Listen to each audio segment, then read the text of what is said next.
recording. Okay, I'm so excited to be starting this today. So, I'm going to be starting a playthrough of the Banner Saga Trilogy. Very neat game. Just recently started it up.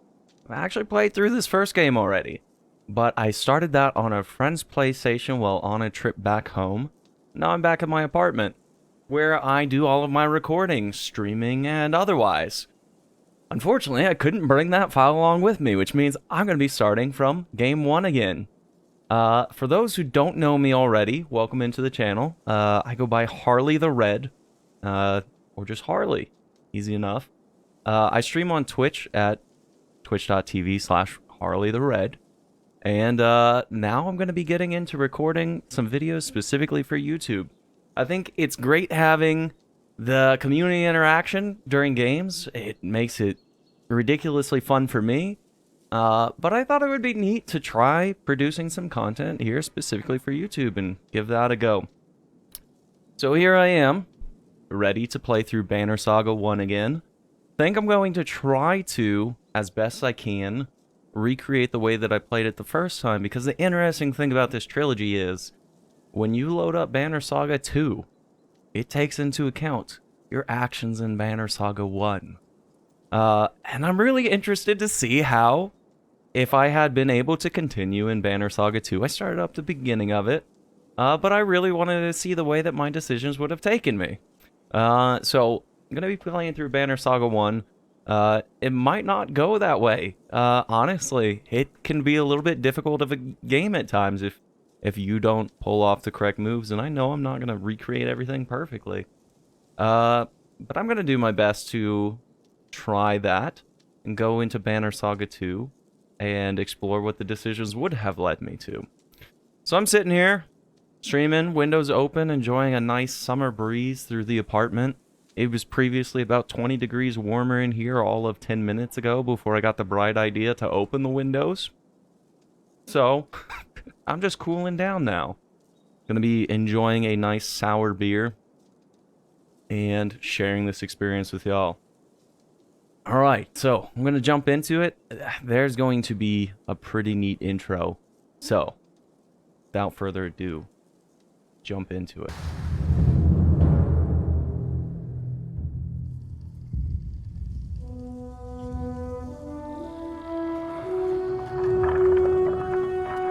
Að sjá dreggjana á ferli neðan vor. It has been several long months on the road. The first signs of snowfall accost us on our approach to Strand, largest of the trade cities on the Val-human borders, and our last collection before returning to the capital. Such cool art. Awesome landscapes. Several days ago, the sun simply came to a stop in the sky. Though during these long winter days, none of us can be certain how long it has been this way. Some of the men in the caravan have taken it as a dire omen. I am not quick to superstition, but I myself will be glad to be done with this year's rounds. We have been warned by stranded travelers about brigands on the path through Ridgehorn, our road home. Our captain seems unconcerned. Perhaps he is as eager as I to be done here. We will rest here this day and inquire further when we speak to the governor.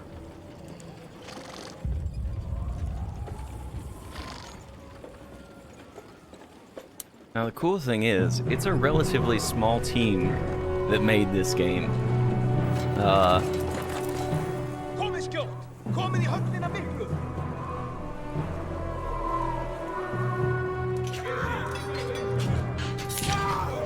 Gist ég leyfa oss að syngja? Oh, what are we coming into here?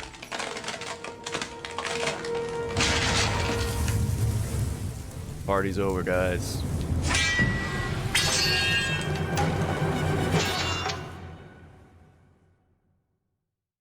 So neat playing a game, you know, for the second time. Here, when I first started this, I was hanging out with my buddy, and We were busy talking through some of the beginning of that, so I really got to just experience it more that second time and be certain of everything that was said. So this is neat going on in. You've arrived just in time. The chieftain in red, this guy, and his men are now looking at a tougher fight than they bargained for. Drag around the screen to see your surroundings. Click the check mark to continue. Just saying, click and drag to move. These portraits show the order of initiative, taking turns from left to right. Your allies are blue, the enemy is red. It is your turn to act. Alright. Movement happens before action. The ring shows your shadow banger is active. The blue tiles around him show where he can move. Some characters fill more tiles than others. The horned allies are a race of giants called Varl, who take up 4 tiles each, while humans fill a single tile. This can have a huge impact on your strategy. Click on the tile you want to move to, then click the check mark to confirm. Move your shield banger here to get him into attack range. So this is actually a really cool thing, what they just mentioned, and it's so much a feature of the game. The spaces that your characters take up. So the Varl here taking up 4 spaces. And I played this on controller the first time, so I'm definitely going to have to get used to mouse and keyboard here, but it's a simple and yet elegant system that it's got here. Also, the movement before attacks, and not optional to move after attacks, is a cool limitation that really influences the way you have to play these battles. Very cool how they do this. To target an enemy, click on the tile on which they stand. Ally tiles are blue, the enemies are red. Target the enemy now by clicking his tile. Alright. You can either choose to attack the enemy's strength or break his armor. The numbers beneath each icon, 2 and 5, show the damage you will do to that stat. Yep. Strength counts as both health and damage. The loss of 2 strengths means you'll now do 2 less damage. If strength falls to 0, the character falls in battle. Armor blocks strength damage, but can be reduced by a break attack. By breaking armor, you open them up to more damage in the future. This enemy only has 5 strength remaining, which you can see right here. Strength attack will kill him. Click the fist now to attack his strength, then confirm your choice. Okay. So I just double click it. He's down. Each time you make a kill, your renown grows, which is used later to improve your characters. After taking an action, your turn ends. Next up is the enemy. Turns always alternate, even if you are outnumbered. Another really interesting mechanic of this game is how they order the initiative, even if you're outnumbered. Despite being at full strength, the chieftain will do little damage against your shield banger's high armor. So, let me see if I can actually click into that to show what just happened. Now it's your Warhawk's turn. He appears to be out of range of these enemies, but all characters can use willpower to boost their actions. That's this 8 right here. Willpower is a limited resource, so use it wisely. By clicking on the gold tiles, a character can move further than usual at the cost of 1 willpower per gold tile. Red pulsing tiles beneath your enemy shows how close you will have to get to be in range. Move your Warhawk into attack range now. Yeah, so when I'm here it's not pulsing, when I'm here it's pulsing, which means I'd be able to attack them. By clicking on the gold tiles, a character can move further than usual at the cost of... Yep. Okay. And it was showing me that would cost 2, which brings me down to 6 out of 8 willpower. Standard attacks only affect a single enemy, but your Warhawk has a special ability that gives him a unique advantage. Click your Warhawk's tile to access his ability. By clicking character's tile, clicking your character's tile will bring up all of his combat options, including move, ability, attack, and in turn. Click the purple ability icon now. The ability description appears in the tooltips below. The Warhawk's Tempest allows him to slam multiple enemies at once. Select an enemy and then confirm your choice. So this normal strength damage to 2 adjacent enemies, going clockwise from the target. So I don't know why it's I guess that arrow is not pointing at this. That was just centered before on the screen. Oh, no, it is pointing at that. Well, it goes clockwise, so I'm going to attack this guy. And that will do 6 to each of them, which I think is both dead. That made quick work of the chieftain's bodyguards. When there's only one enemy left, players enter Pillage Mode. During Pillage, each character moves in order, and there are no more guaranteed turns. Check the initiative below to see how the order has changed. Your allies now get to move twice in a row. Well, after he gets a turn. If a character does not move on his turn, he can rest to regain 1 willpower. The chieftain will rest this turn. Looks like the chieftain's in some trouble. Your shield banger won't be able to finish the job with a normal attack, but willpower can be used to boost your damage. Click the chieftain's tile to attack. So it says I can base do 8. I click on the 8 and I use this exertion stat, which I have 1 of, means if I have willpower and I have exertion, I can boost it by 1. I could level up his exertion to be able to boost it by more. But for now I can do 1, which gives me the 9 I need. Chieftain did. Harley's first battle! Out of the way. 6 renown, and like they said, that's used for leveling up. Another important thing it's going to be used for is for getting supplies for traveling. Like a Gonna give rabbit us all wolf, that. that one. Info short. How did it come to this?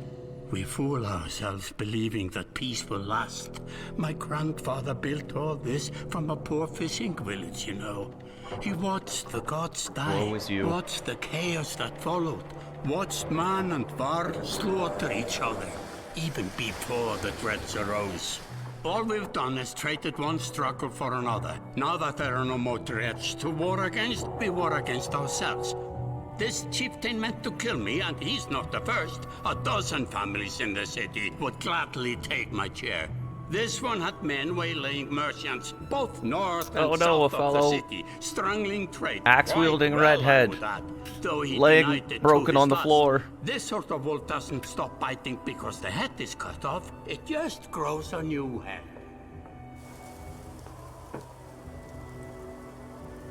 I am in a bad way, my friend. Help me finish this fight, and I'll gladly send you on your way with double our king's tithe. Take any men you need. They're loyal, I promise you that. They will meet you down in the proving grounds.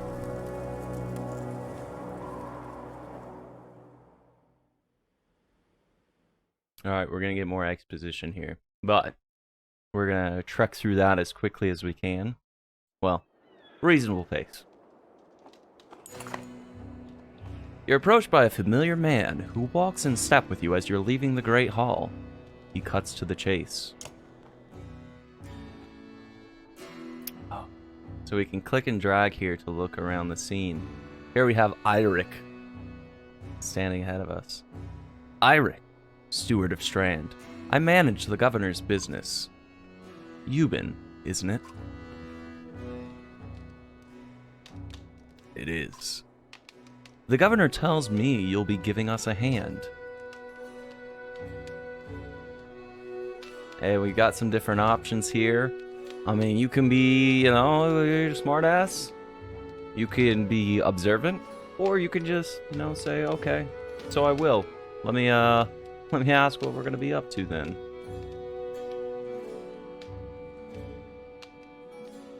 That's actually really interesting. I'm seeing that on the video, my cursor isn't exactly aligning with what I'm seeing on my screen.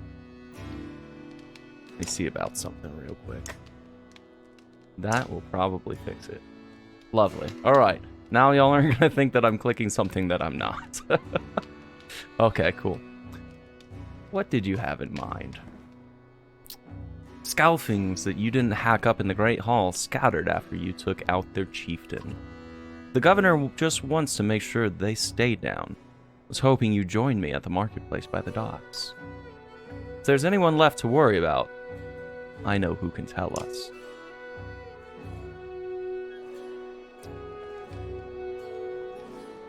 Click the market tent to visit the merchant. Alternatively, we can drag this screen as well, see a little bit of this cool layout and how they have it multi-layered.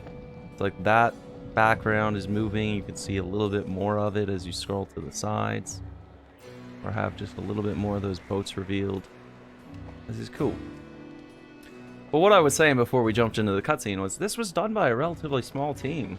The music is done by, let me remember, Austin Wintry, who is the same person that did the music for Journey.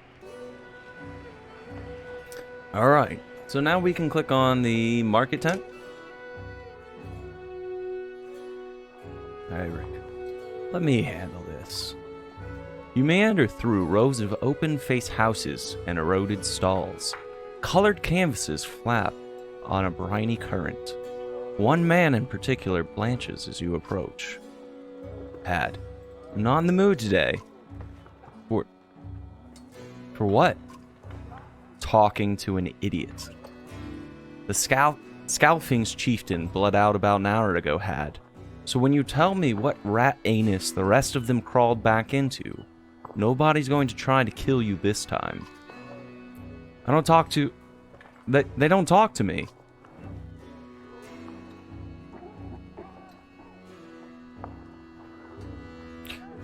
We have more options.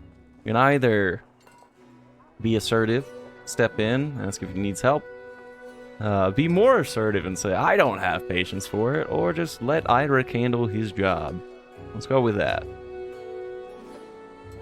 Eirik overturns his flimsy table, scattering Had's assortment of junk across the ground.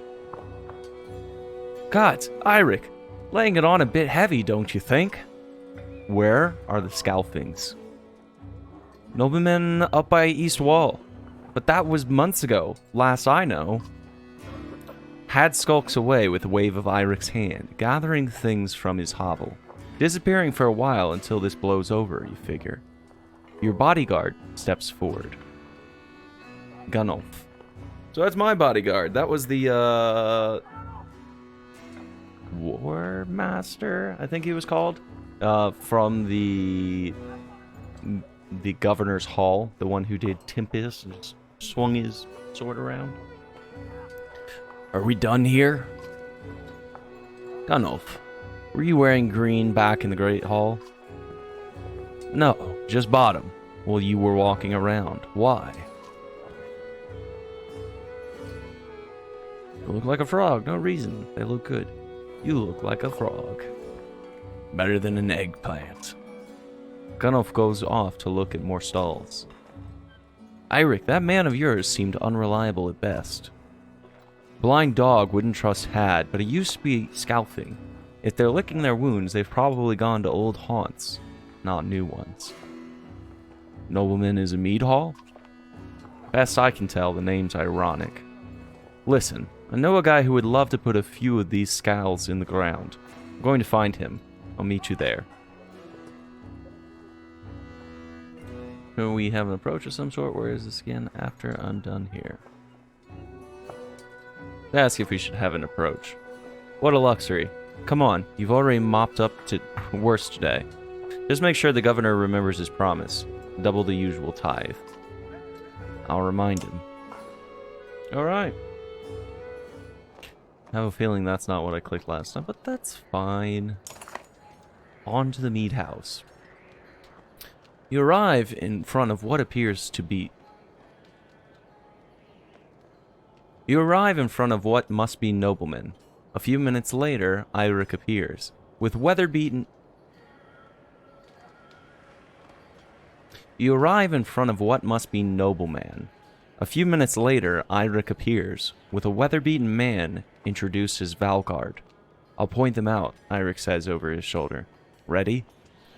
Let's get it over with. You're walking through the front door. I'd rather sit this one out. Get it over with.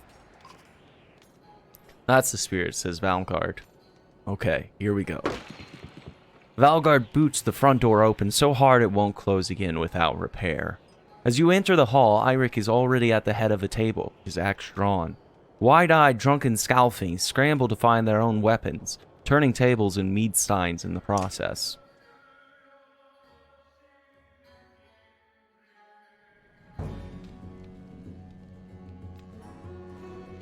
There's Ubin just standing at the door. Alright. So here, and it hasn't introduced us to this, before you start the battle, you can actually reposition units. So, if I wanted a different setup, which I do, you can kind of just move your people around to do that. Also, here's the initiative order. I don't think we can change. I'm just going to start out with this guy, then go to Eirik, then go to Shieldbanger, then Gunnar. I think that's a decent order. We'll go with it. Gonna start with Valgard. Look at him. It's gonna be butchery.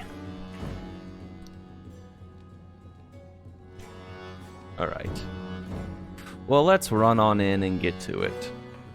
So we got a bunch of enemies who are all the same. They're just shield and sword. We have Stone Wall, which... Let me read the effect of it. Blocks 3 damage per hit for 1 round. But if I don't want that, I guess I just click away. Figuring out these controls on PC for the first time. Alternatively, we can do 10 damage, and this individual has... let me see. I think there's actually a way to... No. Maybe not through there. Wait. View stats? That's not it. What about... Let me click some stuff here. I know that on PlayStation, you can view everyone's health all on the screen at once, which was kind of a nifty feature.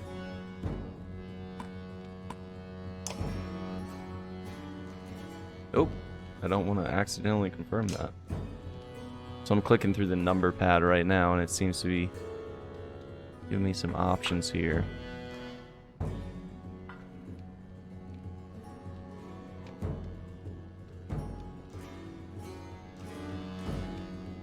Never just mindlessly mash your keyboard hoping to find a key that does something.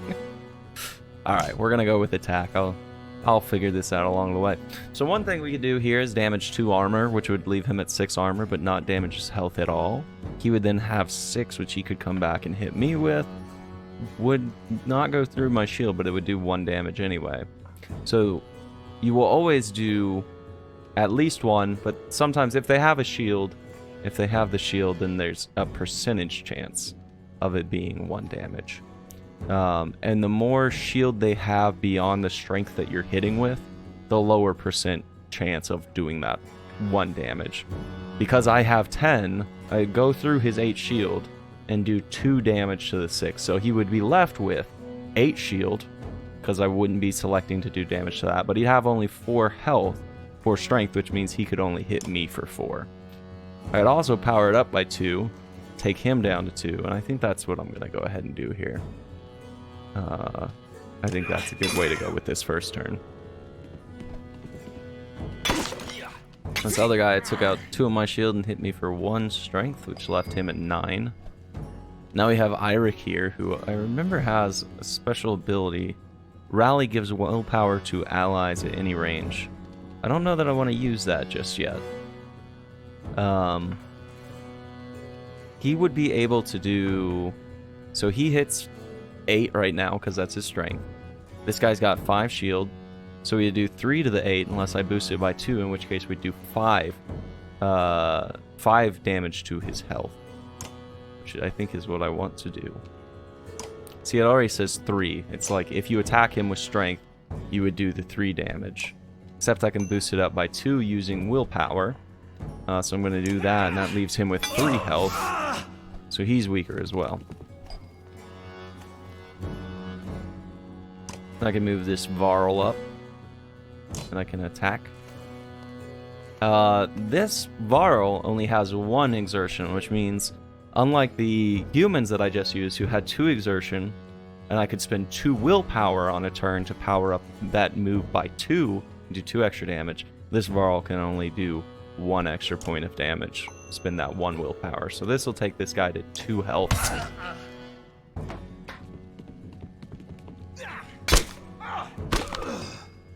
Ooh. Now, Gunnulf, on the other hand, 15 strength. This guy's here to do some walloping. However, you see, he's got 0 exertion, which means he can't do any extra beyond what he's currently set up with, unless I level him to do more. You know, this is the guy we already attacked. I would have loved to have taken somebody else out, but let's get this guy out of the way. I want to be able to push through here, and then it would be nice to use his Tempest and just hit a bunch of people. Alright, we're back to our guy with 9 health. Now, one of the strategies here is, because it's going to alternate the initiative order, one of the things you sometimes do is just leave these damaged enemies on the field, because they can't do much damage. They have less health, which means they can't hit you hard, but they are going to get a turn. So you just leave them there. You cripple them, and then you make that... It's essentially weak enemies getting turns, so they're less threat to you. So I'm going to tactically leave some of these enemies on the field. All right, burning 2 willpower there. Attack this guy. Burn another 2 willpower. That's going to leave him with 1. We'll get this guy down to 3 health here. Which means this guy's the only one with full health remaining. Nope, this guy had full health as well. He came up to me, I guess. We'll leave him with 1. And then there's just this guy. Oh no! If I go here and I attack clockwise, I can 1-2. Or if I go here, no. When it says clockwise, oh, it does say enemies. Never mind. I was thinking this was one that you could have friendly fire on. But we're gonna attack 1-2. Now, one of the things for leveling your characters up is you have to get a certain number of kills before you can level up. So you almost, if you want to target leveling up a specific character, you have to make sure you're making use of them in these combat scenarios. Otherwise, even if you get all the renown you want, spend it on levels, you cannot increase the person's stats unless you're actually using them. Now, I mentioned earlier that your Warden achievement unlocked. Your decisions continue across the games, but one of the interesting things is, at least some, I don't know this because I have only played it partially once, some, if not all of your characters that you make it to the end of the game with are going to continue into game 2. So who you decide to level up and how much you level them up and what skills you get them, these decisions stick, which is a pretty cool feature. No. So, one mistake I was just making there was I clicked on him, which just enables me to attack him. I click on my own square, that's what will allow me to use Tempest. And Gunnulf here gets 2 kills. Easy battle.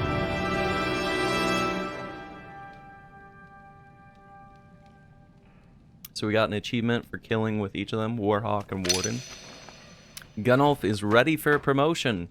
Means we could take him up to level 2 if we decide to spend renown to do that. There they are. Gods be damned. I've got to go wash off this blood. Eirik is looking out of the hall's windows onto the bay. A fleet of longships approach with sails of bold reds and blues. One banner I know well, Wagner.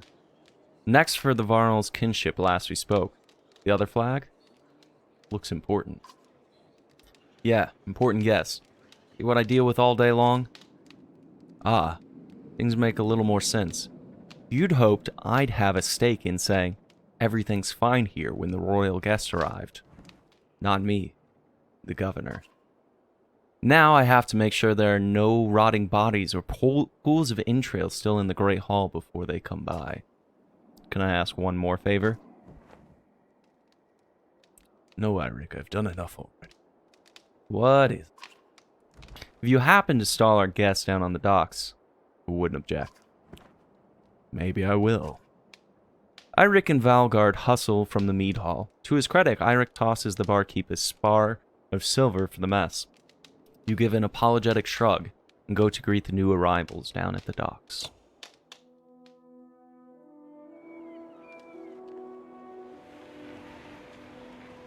So right now it's not giving us any options of other stuff to do, it's kind of directing us through this tutorial introduction. Bunch of ships coming in. Must be important.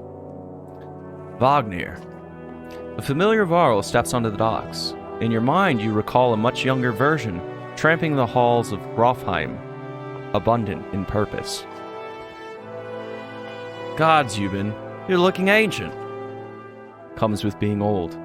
And if there's Wagner, there must be Hakan. Must there? I think this is the most hilarious thing. First time they introduced Hakan here. Before I realized you could drag the camera, I was like, oh, this is a mysterious fellow. We only see half of his face. We're gonna see that the other half is covered in scars, and he's just the most badass character.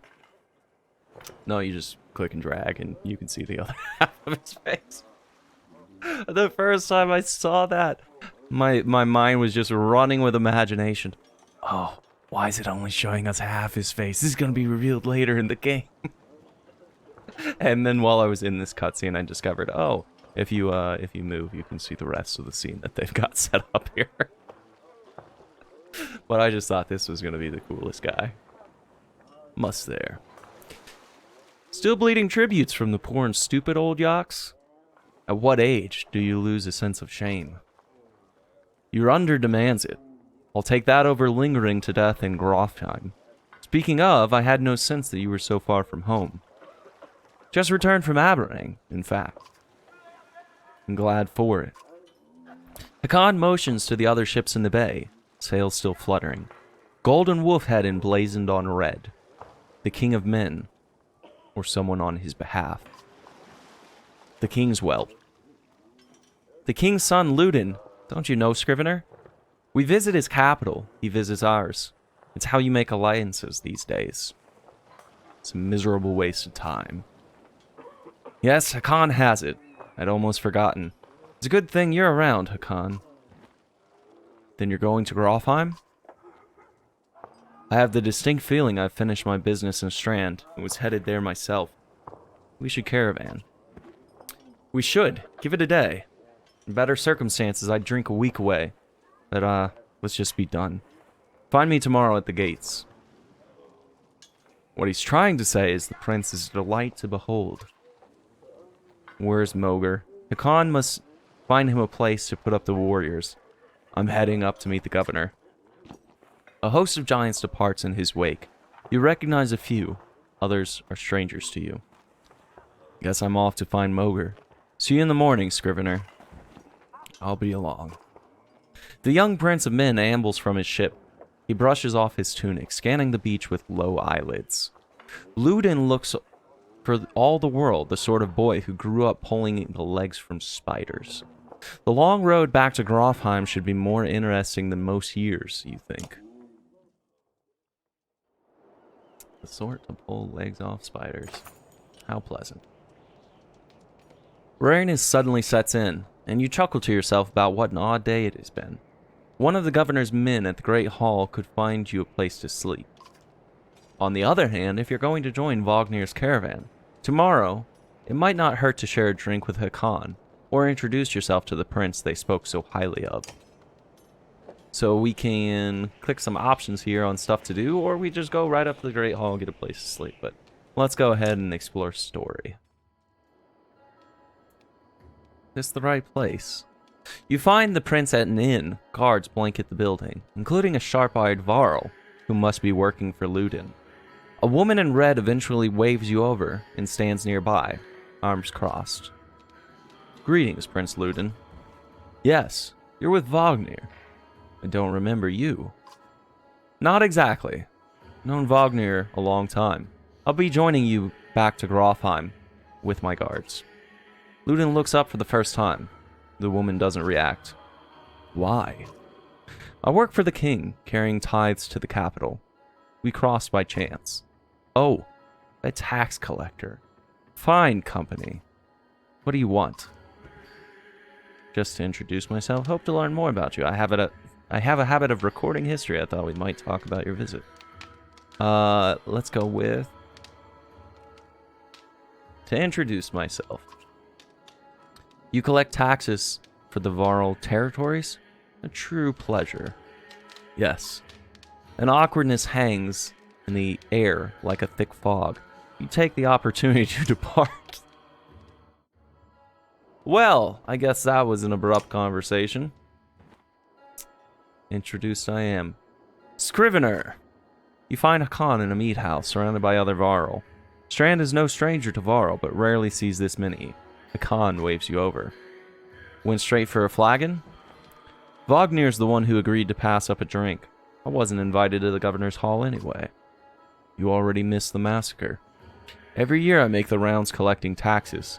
Every year it's the human settlements that give me trouble. No surprise. What this time? When I got there, the hall was already full of bodies. We added a few more. Ha! Humans. I guess if only I lived as long as a Yoxfart, I might be desperate to make something of myself, too. It's not too late to start trying, Hakan. Hakan lets slip a low chuckle. Any Varl could recount his deeds, known as he is for cutting a swath through Dredge at Vognir's side in the Second War, and regularly since then. Down here I'm a glorified bodyguard. You might have a point. Just another reason to get back to Grofheim. Soon enough, I imagine. You drink until the mead house becomes overbearing, and step back into the cool air outside. Alright, and the only option remaining to click on the Great Hall. -1 supplies. So that, what it just did was it said we spent the night there, which was the option it said. It said if you go to the Great Hall, they can find you a place to stay. Every time a day passes, you spend supplies. We can see that at the top. We started with 100, now we're to 99. Alright. Day 1, 15 renown earned, 32 Varl in the party now that we had our bodyguards, and we'll see if that includes the people who just arrived by boat as well. At dawn, you're woken by a delivery of goods. At least you think it's dawn. Damn hard to tell with a sun that never moves. The governor's crest adorns the supply leathers. All there, just as promised, to your mild surprise. You wonder if Eirik had anything to do with that. Plus 20 renown! Your guards take the treasure wagon down to the gates. Vognir is already here. A while later, Ludin and his men appear, groggy and disheveled. Moger steps forward, Vognir's quartermaster, if you recall correctly, in charge of his unwieldy entourage of warriors. You know him only in passing. He asks if you're ready to depart. We're given one option. Yes. You follow Moger and join the others. Usually the smaller doors set into the gates would be enough to enter or leave the city, but the town guards have been told to push them open entirely. They mutter things under their breath that are best not heard. Perhaps the governor expected you to draw a crowd, but there's nothing of the sort. Just frustrated, tired people. It summarizes Strand well as a whole, you think.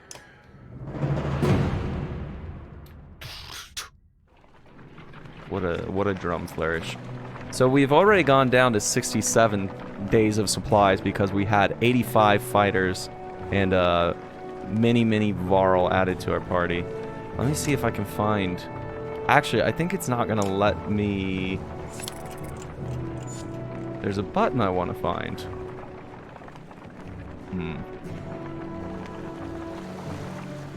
Options? Nope. Maybe it'll tell me how to do it as the game goes along here. We'll figure it out. The caravan stops for a day. A gift, says Moger, cracking open mead cask, from our gracious friend, the governor of Strand. Hours pass with raucous laughter as the mead is passed throughout camp. We have options to drink a little, drink a lot, or toast to Vognir. Drink a lot. It's not often you get the chance to relax on the road. The odds of something happening to the treasure cart is low, especially in this company, so you take advantage.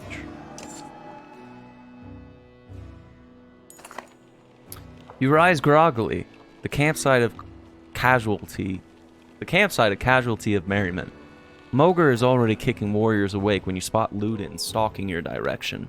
He sidesteps sleeping bodies. Better wake up, you nudge Wagner. You're needed. Ah, it's Ludin. Always a pleasure. You look well rested. Wagner releases a caged yawn and receives a hard-eyed stare in return. How long to Grafheim? Ha! We're only 2 days out of Strand, you know. Come, I'll show you on a map. Ludin. So princely. In everything that entails. This is the map of the world. You can explore it by dragging a mouse to pan, and by using a mouse wheel to zoom. The location of your caravan is indicated here by Euben's icon. The world map is covered with many locations and holds much lore.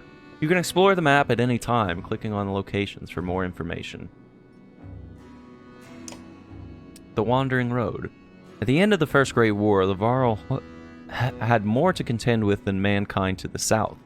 Above the Bradabak peaks, the lands crawled with furious, war-minded dredge.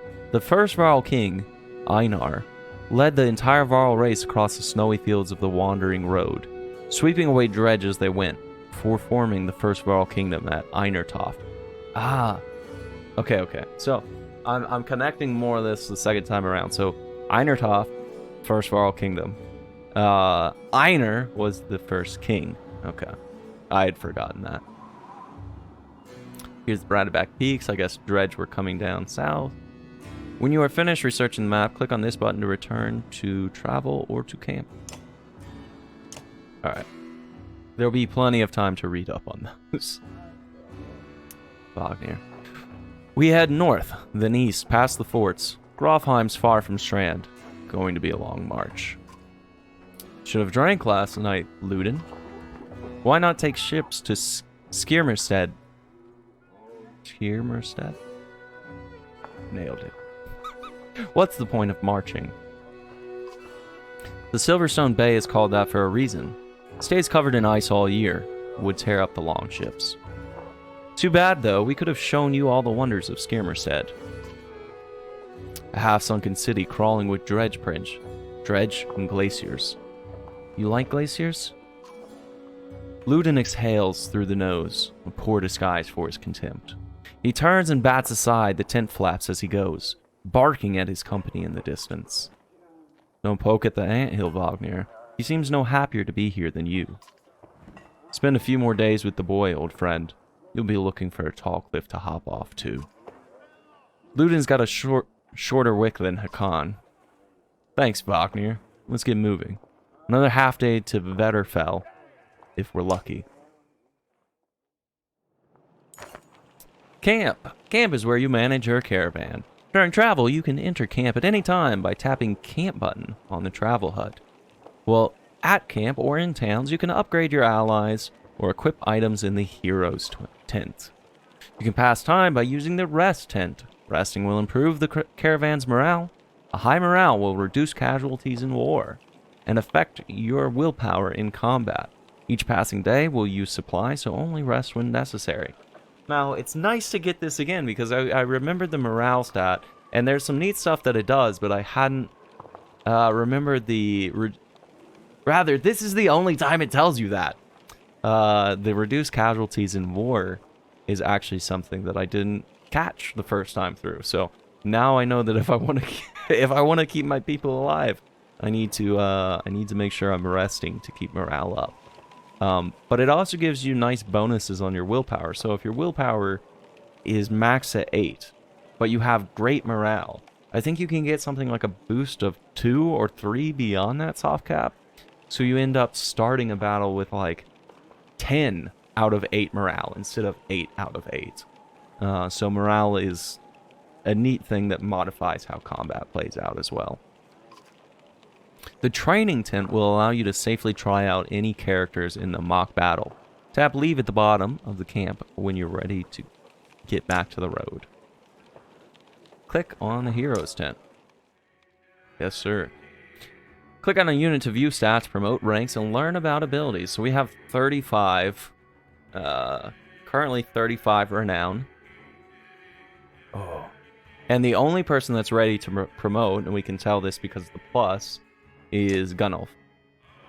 Click on the ability to learn about the unit's abilities. So he's got Tempest, but he also has this passive ability. And everyone has a passive ability. Gunnulf's is Heavy Impact. The character hits so hard that any enemy standing adjacent to his target on a strength attack take 1 strength damage from the shockwave. Hitting a large target like a Varl or Dredge takes up 4 tiles can potentially cause an impact across many more victims than hitting a single tile target as a human. A single tile target such as a human. So a neat thing is, I think it then propagates off the ones that it hits as well. So you hit your one enemy, it's a Varl, there's one person standing beside them, one person standing beside them, and you get this nice wave of damage through your enemies by using this one. So that's a cool thing. Alright, I'm going to go ahead and promote.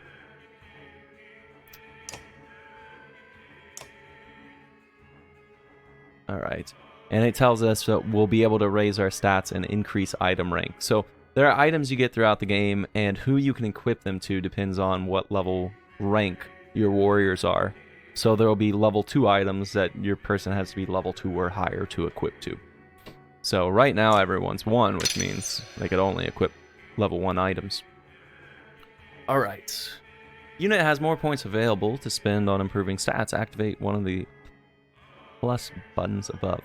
So there's a number of things. He starts out with a really good strength, not as great armor, pretty low willpower, which means he has that Tempest, the spin, but he could only use it 3 times, based on the fact that it cost 1 and he only has 3 willpower.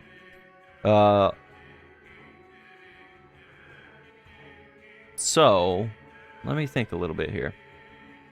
If we make him stronger, then when we use it, it's going to do more damage to people. This is how I'm going to start. There's some different ways and different reasons you level certain things, but I think this will be a good way to start. And it looks like we can promote him again. Yeah, so we have 5 out of 5 that we needed. This one will improve his ability. Tempest, I think it allows it, instead of hitting 2 people in clockwise, you can do 3 if you go to the second level of the ability when you use it in combat. Okay, so we have 2 more points to spend. I just leveled up his strength. I think this time, instead, what I'm going to do is level up. It's tough to make these decisions. I'm going to do exertion by 2, that way we'll cap that out. Which means that he could now go do Tempest, which would cost 1 willpower. And he could power it up by 2 to do 2 extra damage. Then that would be all of his willpower gone. So I think one of the things I'll want to do next with Gunnulf is level up his willpower there. So that he's not just one and done on doing a hit. Alright, we can now leave. I gotta figure out where this camp button was. Oh. Wedderfell. Even the name means bad weather, where frozen wind sweeps in from the bay. They tend livestock, but most are just men driven from Strand with nowhere else to go. Why else would anyone stay? We won't stop long. I was gonna say earlier was it's interesting that it's such a small team. That you get amazing animation, these really cool screens and like unique characters. But sometimes in the early voice acting of this first game, you can tell a little bit. You also find some little spelling typos in some of the dialogue. But overall, I have to say that, you know, for being a small team, they did astoundingly well. I just have to make sure that as I'm reading, any of the trip-ups I've had so far have just been on me, but there are some spelling things or grammar things that really tripped me up the first time I played through this game. Alright, the peasant's speaking to us. By Hatterborg. That's a lot of Varro for some missing cattle. What? A couple days back, sent word to Strand about the cattle. Didn't expect an army. He looks pleased with himself. Until it sinks in that you aren't here on his behalf. Where have your cattle gone? Wouldn't know. My boy seen men up in the hills carrying them away. Don't know many men who can hoist a whole cow by himself. Scalfings out here, maybe? Could they have Varl working for them? Not from what the governor told me. I'm going to take a look around and get camp set up. Peasant spits, his eyes anxiously darting about as the caravan sets up tents. We'll be here no more than a day. There's silver for any food you've got. For hundreds of Varl? Are you serious? Whatever you're willing to sell. You thinking of squatting? Not enough room for a couple hunters here. Forget hundreds of... Shut up. Hear that? Where's Ludin? It's faint. Sounds like fighting, and something else. Khan takes off at a run. Where's the prince? Oh shit.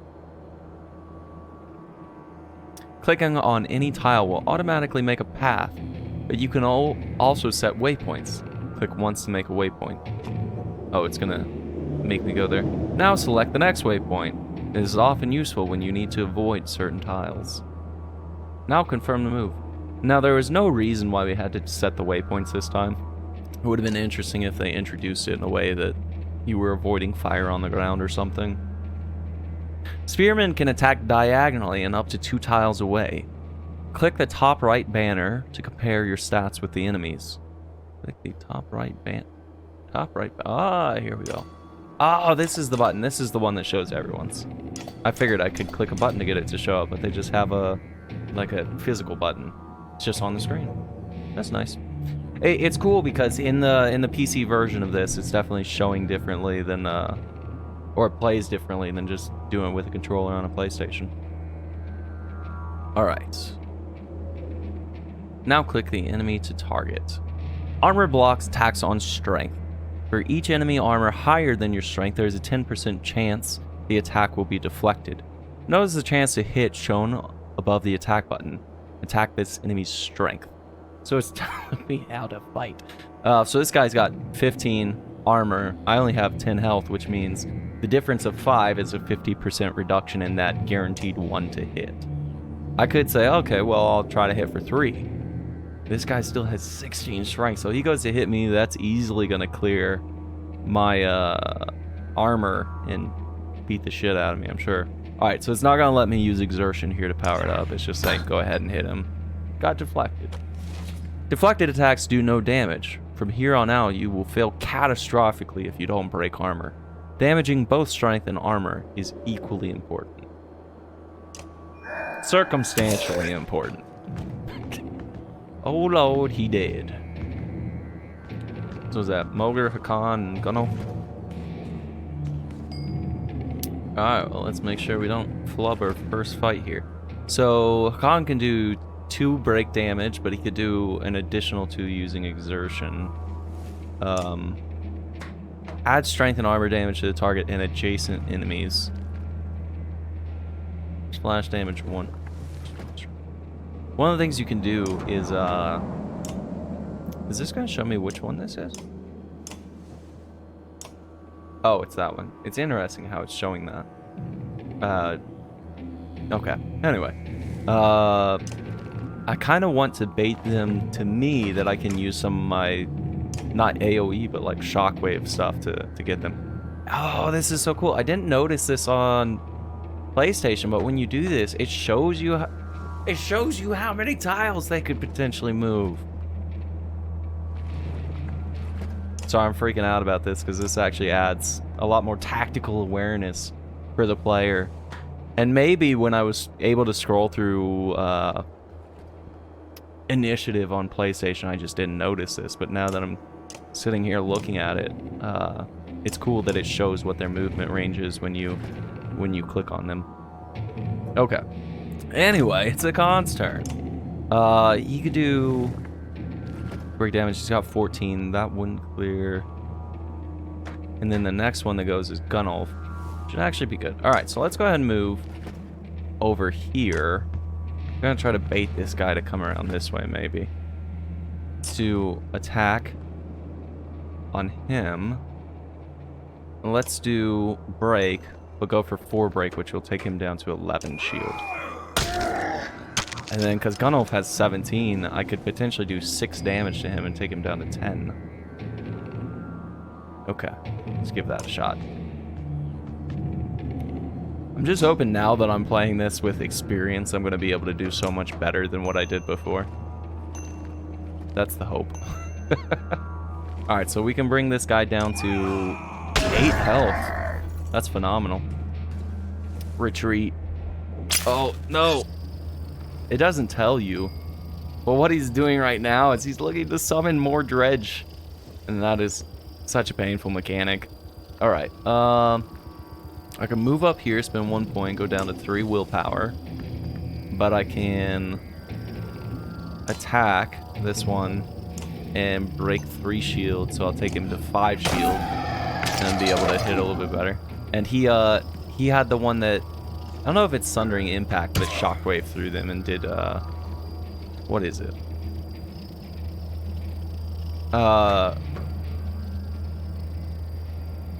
When hit by an adjacent enemy, breaks an enemy's armor.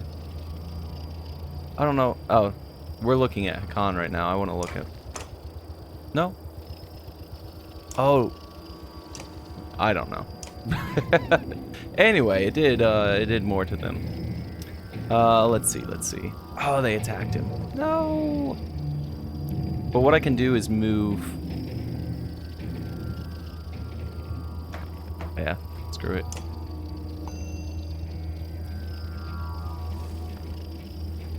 Yeah, let's do that. Leave him at 1. Keep him in the initiative, though, so that he's taking up a turn, but can't really do anything.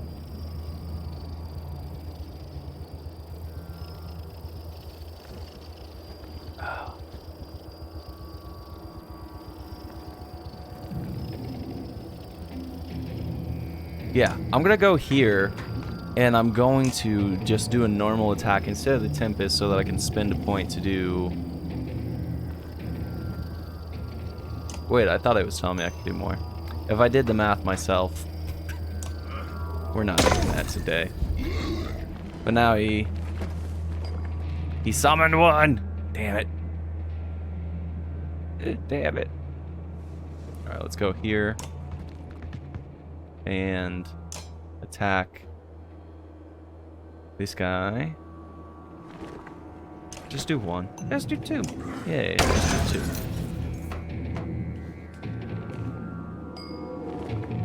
Alright, let's go in here and weaken this guy before he comes up on me. Let's take the initiative to get the damage in on him. He now has no more willpower, so I can't spend points to boost, but we can leave this guy at 4 health instead. And this guy at 1, he can't do anything! And in fact, for hitting Mogr, they take armor damage, which is beautiful. This guy's still got 9 health, though, but I can't get to him. So we'll attack this one, defeat him, and I think this will do damage to him as well. Yeah, 1. When an enemy falls in battle, 1 willpower star is added to your horn. Using the horn will give you 1 power to an active ally. Alright, let's attack this guy. His exertion is 1, which means I can only spend the 1 remaining willpower on Mogr, so there's not really a point in me using the horn right now to give him more willpower, because I couldn't spend it even if I did. Oh, but I clicked the wrong... That's fine. We're just toying with them now. But I think Hakan here, if I attack 1, will kill the other as well. Because he's got that Sundering Impact that does damage to adjacent allies.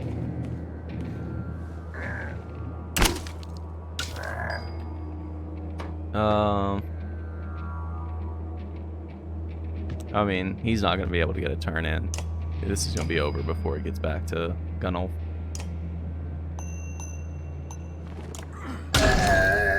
Shield Master. Achievement unlocked for getting a kill with the Shield Master.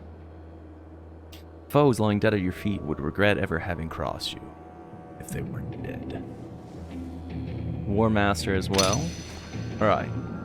So Hakan is ready for a promotion because he's got enough kills for it. We got 6 renown. I think that's for having killed 6. No. We killed 4 enemies. 3, 4. Maybe 5. I don't know. Trying to get yourself killed, Luton? What are you doing? I was trying to get a shot in between the plates. You've never seen a dredge before, boy? What kind of idiot? Break their armor first. Where did they come from? We didn't even see them. They were just there. Khan goes to where Wagner lies face down. The future Varl King lies motionless, aside from a spreading pool of blood. Wagner's dead. Chapter 2. Cut with keen-edged sword.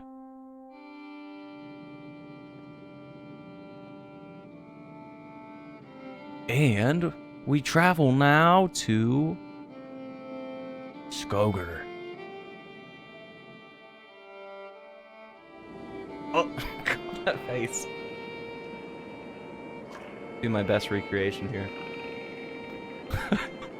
Where'd that thing come from? Shh.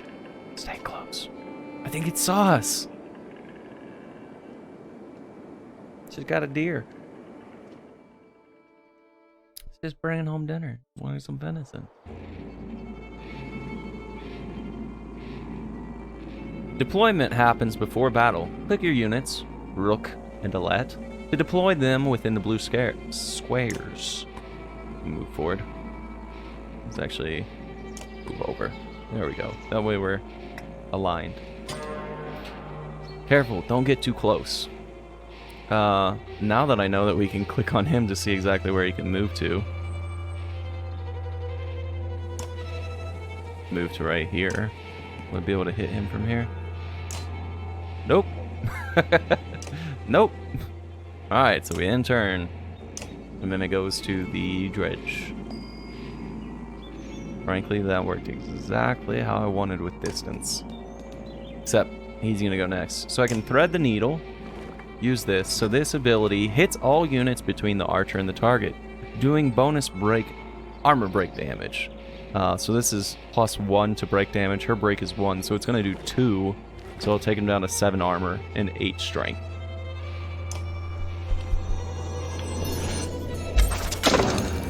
I was wrong! Does bonus break damage if you hit additional people in the line of thread the needle. Still making sure that I remember all this.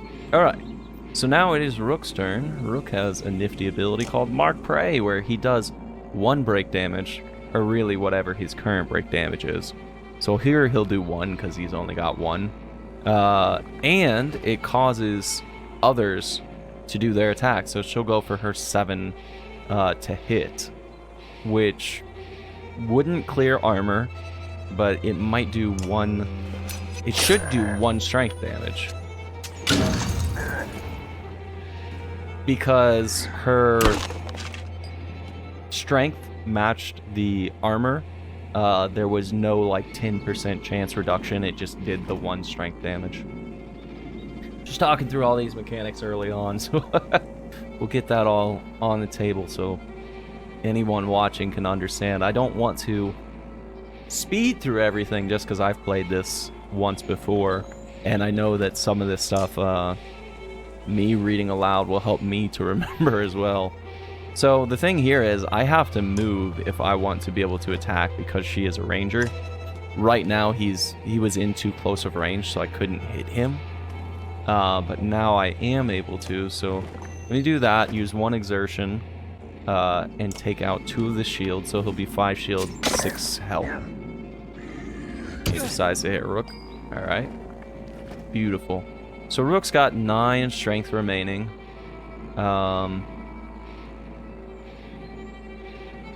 Do 4. And I could spend a bonus point to get him down to 1. Let's just do that. Yeah. 1.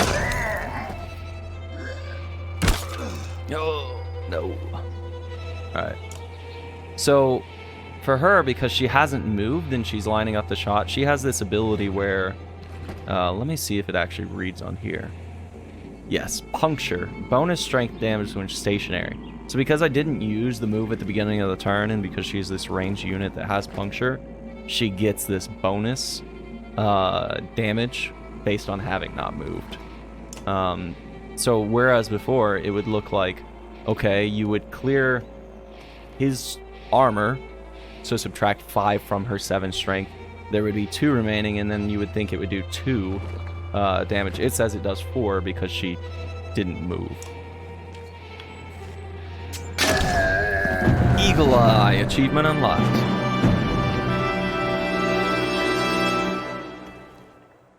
I gotta turn the game down a little bit. Alright, let's drop that by like 4 dB. Plus 3 renown. Lovely. Alette. Was that a dredge? Alette looks calm, but you can tell her heart is about to beat right out of her chest. It was. Let me see. Are you hurt? No, I'll be fine. When the dredge attacked your cart and the yaks bolted, it spilled most of your supplies. You can see more dark figures moving through the trees when you glance in that direction. I kind of want to see if I can see them in the image. It's cool how they layer the background, that like stuff moves differently as you scroll here. All that food. That's the last we're going to get before winter. What do we do? Don't run. Let me think. Forget the supplies. Let's get back to Skoger. If we hurry, we can gather them before more dredge appear.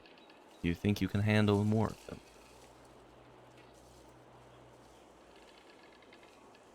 We did fine with that. Do you think you can handle more? No, Dad. I mean, we're already lucky to be alive. Oh, no. It's okay. Let's get back to Skoger. Supplies. Supplies represent food and other goods used to keep everyone alive on the road. When supplies are gone, people will start to die of starvation. The more people are in the caravan, the faster supplies will diminish. You can see how many days of supplies you have left on the travel display at the top of the screen. Most towns will have supplies to sell, as well as a few items. So I guess our party of... Oh no! Morale declined. Can't even set up camp, but we have the yaks and cart, along with our banner, headed to Skoger. It's just me and Alette.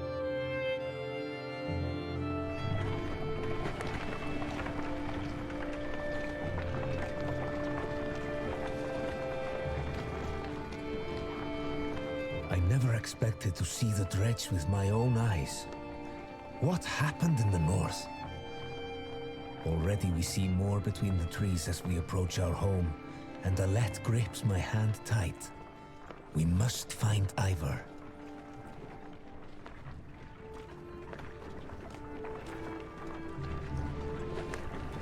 I don't know why it came to mind, but me and my buddy, Sean, were just joking. We heard the name Ivor. And with COVID and quarantine and everything else, our minds just went, ivermectin. And thus began the horse dewormer jokes.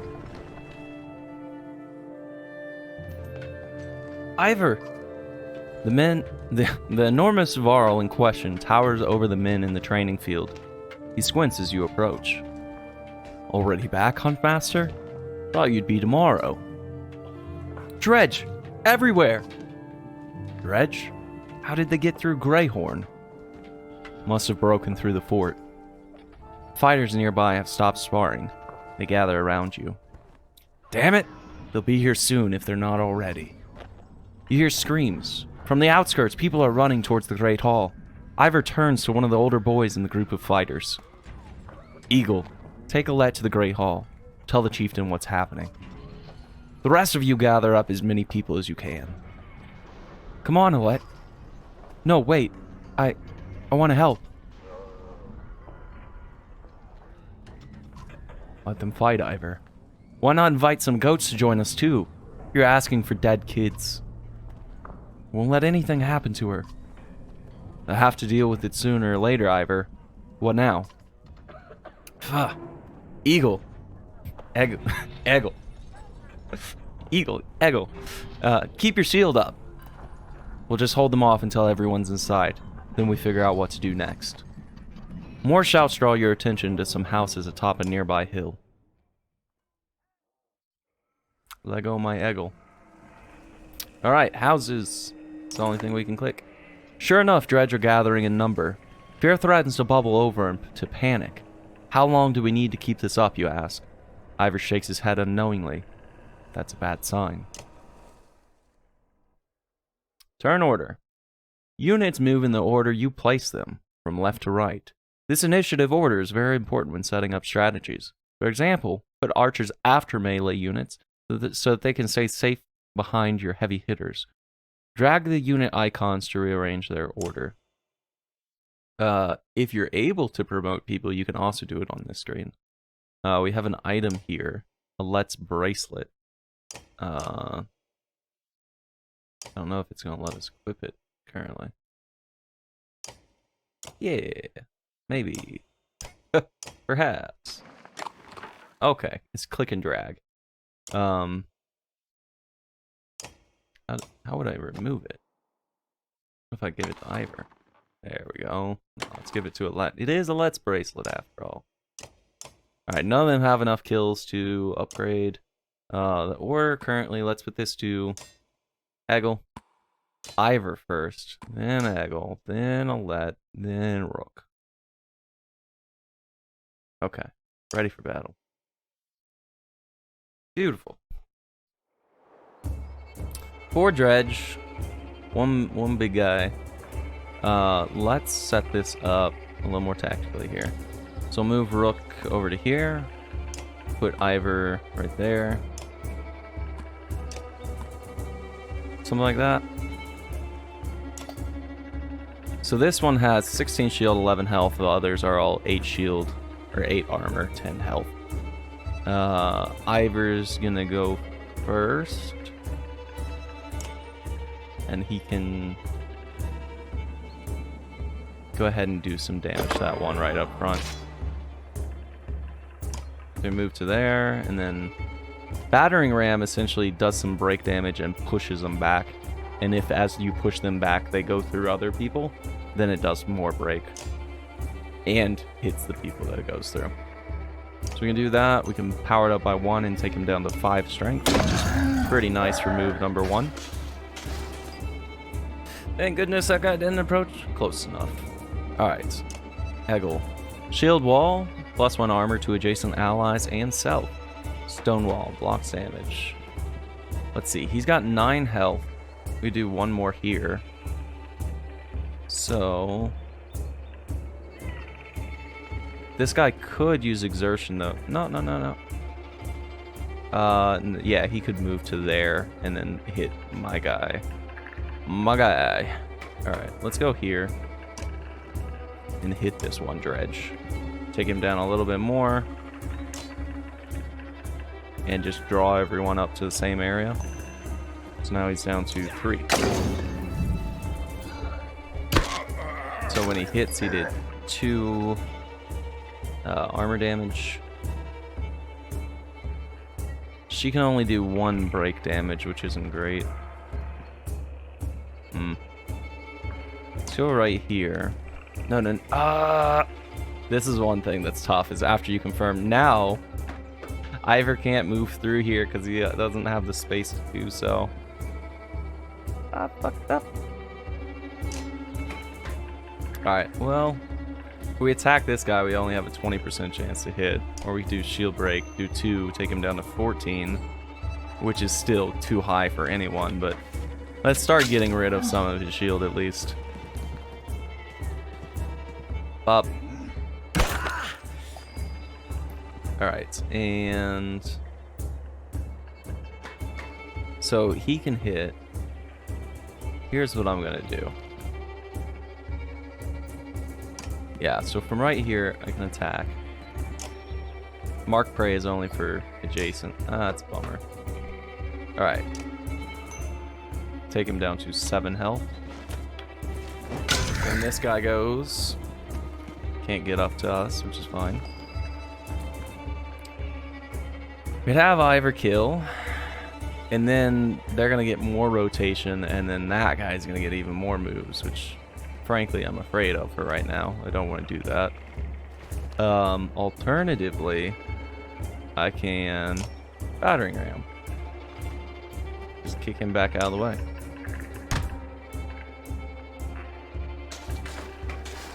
Oh, this is actually really good for me. Let's see. Let's see. So he's got one exertion, that little chain link there.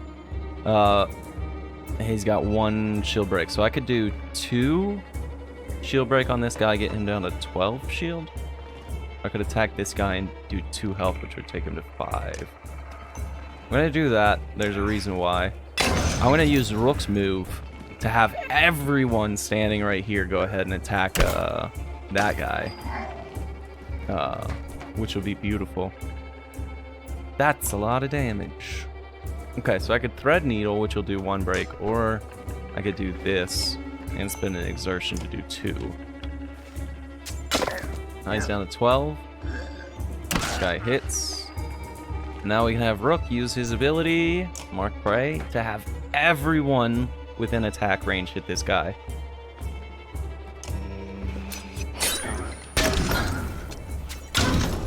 Now a lot of that got deflected because his armor's still so high, but it's more than I think any of them could have done on their own. And now I can use battering ram to push this guy through the other one, do some armor damage to him, and knock him back a little bit. He's got a pretty nifty move as well, unfortunately. Alright, let's see. 9. I could kill that guy, which, like I said earlier, not the smart thing to do. Or I can go up here, which I think is what I'm gonna do, and attack. Do 1. I could actually do 2. No, yep, 2. And I can take him down to 7. It's this one that I have to worry about because he's still got the 10 strength. So he's still kind of tough there.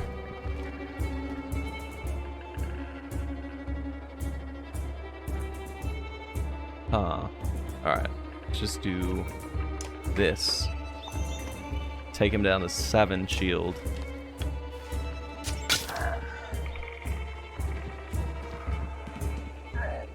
I can just use Ivor, do a battering ram, and push that guy through 2 of them.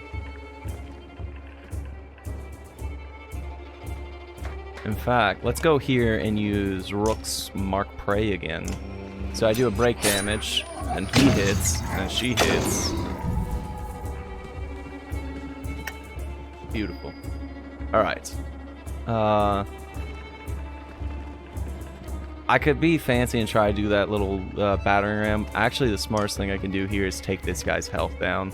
So I'm going to attack him, do this, take him down to 1 health. So now they're all weakened. They're all weakened. Beautiful. I can kill the 1, or I can move, use an exertion, and take this guy down to 3 health. So that everyone's 3 or lower. Alright. So now one of the things I can do here is be a little tactical about who gets the kills. So that when I'm going to promote people,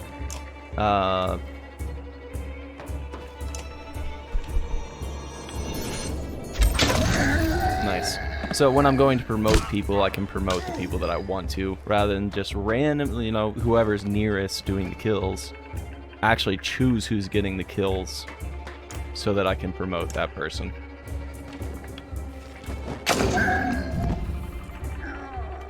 Achievement unlocked, Hunter.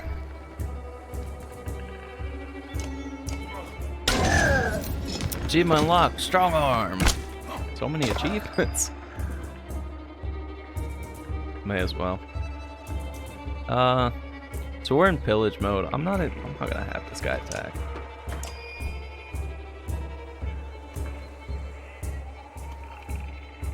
We'll have move on back. Oh, actually, I don't think she'll be able to. It's a 90% chance. That's pretty good. Alright, kill for 11. Nice.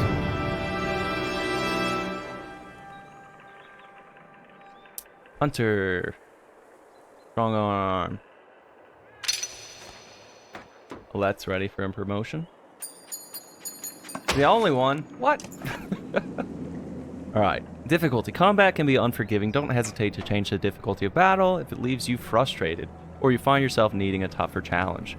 Use the options menu to change difficulty. Don't worry, you can change the difficulty at any time, and it has no effect on the story or the choices you make. Right now, we've got it set to normal. And honestly, like right now, because this is early game and because I've played it, this is easy, but even normal is challenging on this. Or at least it has been for me, but I'm gonna leave it here because that's what I'm deciding to do. But I do like that they set it up that way, because honestly, it's like being an adult and playing video games. Some of us aren't doing it for the child. We're doing it for the story, the experience, the music, witnessing the art. And like they said, if it's getting frustrating to the point where you're not enjoying the game because it's challenging, honestly, just back off the difficulty and enjoy the game. So, props to them. Props to Stoic. I can definitely appreciate that mentality. Good on you. Alright. Black Horde is forming at the tree line.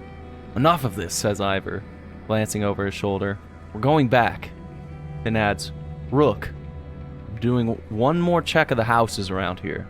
See if you can find anyone. I can either keep watch or argue to head back immediately. Let's keep watch.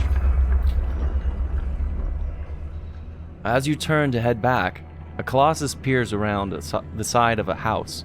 It silently looms over Alette, its face an expressionless, stony mask, more terrifying than any roar it may have produced. Time seems to slow as it pulls back its enormous mace. We can shout at Alette, we can shoot it with an arrow, or we can run at it, axe ready. Shout at Alette. You scream Alette's name. She snaps to attention, confused, but does not dive out of harm's way as you had imagined in your head.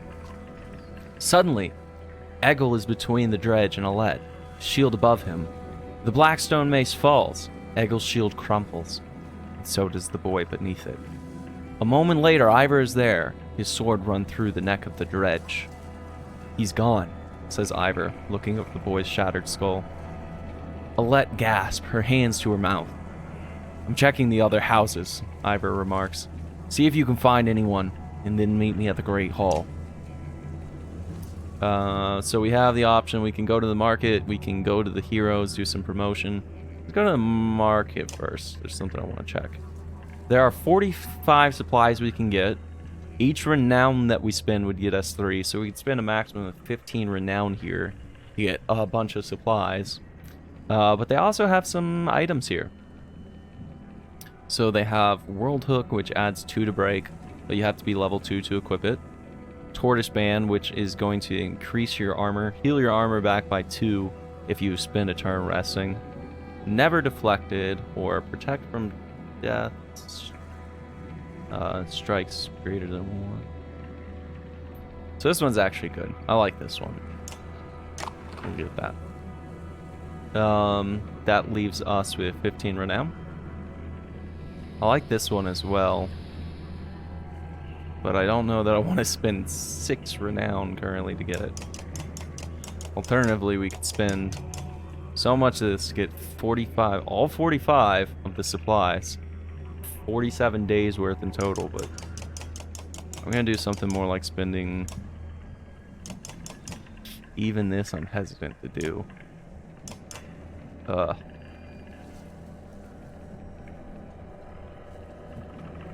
Okay, let's do that. Money's tight. Okay, it tells us about supplies. We don't have anyone at level 2 yet, but we will in just a second. Spend 5 renown. So now we can spend 2 points on Alette. What do I want to do? Face of doubt.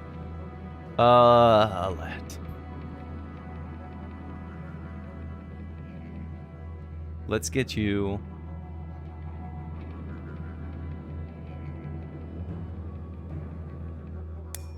Better exertion. Yeah.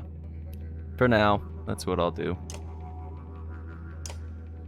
Because if she goes to do a hit, and she's got her 7 strength, we could potentially do, you know, up to 10 damage. But we could also spend some of our willpower to do, instead of 1 on a hit that's at chance because they still have armor, we could potentially do 3. Let's say we have like a 80% chance to hit, and by default 80% to do 1 damage. We could actually take it up to 80% chance to do 4 damage. Alright, let's meet Ivor. Or let's buy supplies. 5 renown. Not enough for any of these. I'll buy supplies. Gonna be important.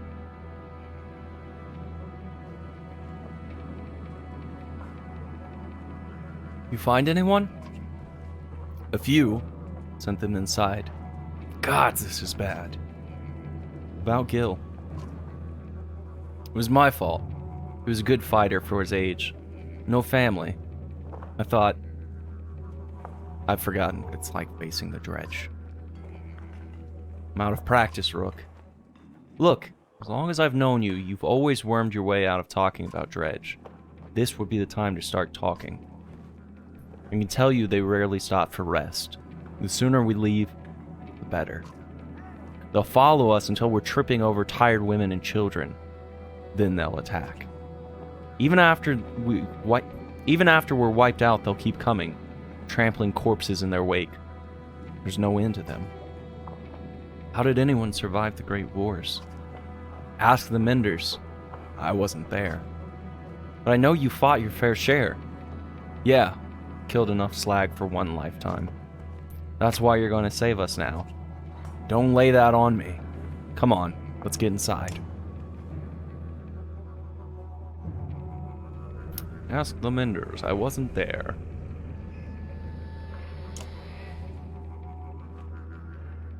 Chieftain. Tic-tac, bro. Rook, thank the gods you've made it. The Great Hall is an utter den, filled as it is with dozens of terrified families. Don't stop worrying yet. I haven't. What in the depths is going on? Dredge milling around, ransacking houses? The chieftain's wife finds you, pushing through the crowd. They must know we're here. Why haven't they attacked? Don't know. I wouldn't expect it to last. I've made some decisions, but tell me straight. What would you both do in my place?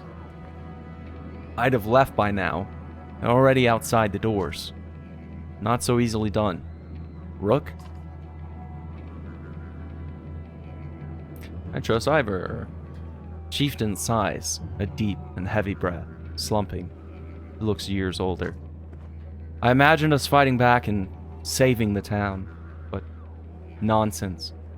Ivor's right, of course. Can't just wait to be slaughtered. Where did we go? Dredge are coming down from the north. Frostfeller, to the west. It's close and it has walls. I intend to be free of Skoger in 1 push. Nobody left behind. I wouldn't. If they follow us, we're done.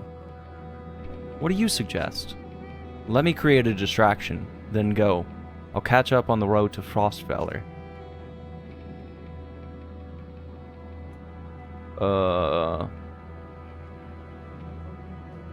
Shit. Do we abandon the storehouse? What if we set... I don't remember exactly which one I selected.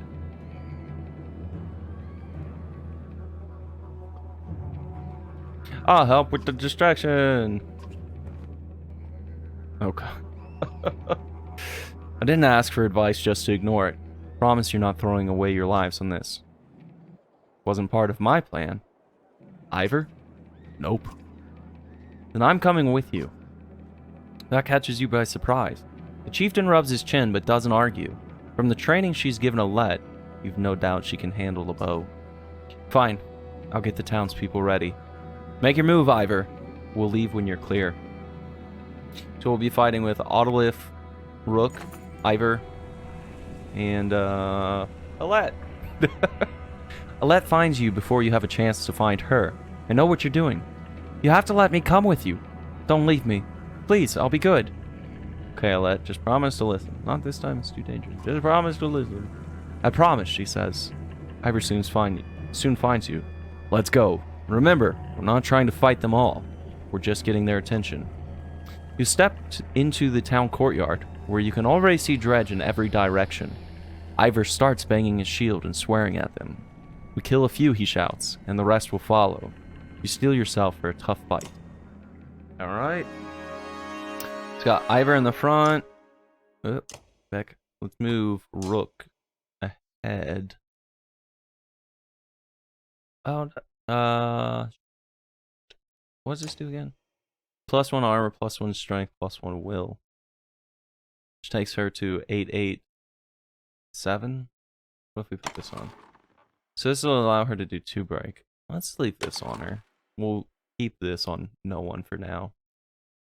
Even though that's not ideal. But now we have it for when we get other people level 2. So we got 3 of them. Alright, look at this. 11 strength, 16 shield, 8 shield, 10 strength, 8 shield, 10 strength. So we want Ivor ready to attack over there. How far can these guys move? Oh, it won't show me yet. Get these people as close as we can.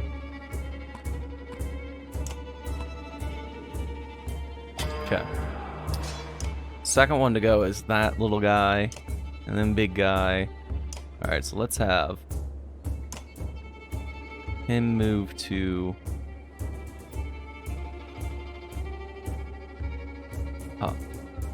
here. Ivor to advance forward. Have him attack, only guy he can reach, and do 3 shield damage. So he'll be down to 13 shield and 11 health. This guy gets a turn. And he goes for Rook. But Rook's in a good position to now use his Mark Prey. Actually, she's gonna be too close to hit. She might also be too close to hit. But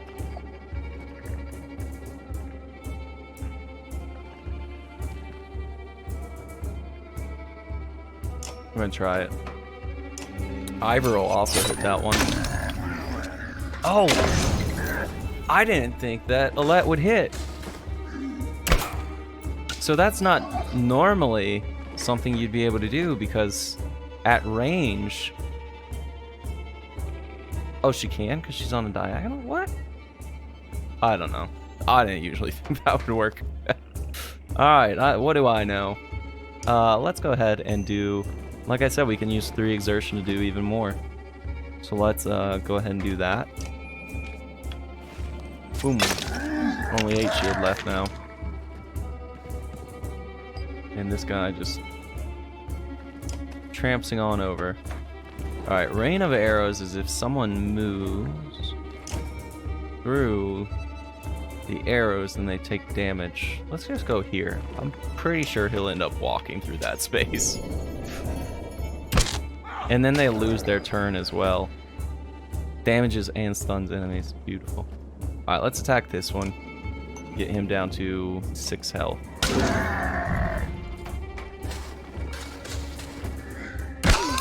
Ow.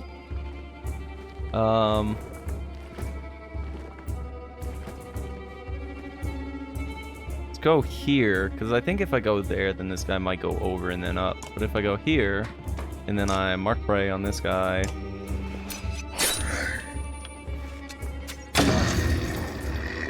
Nice. It worked. Okay, so I could do 3, can't hit, do 5.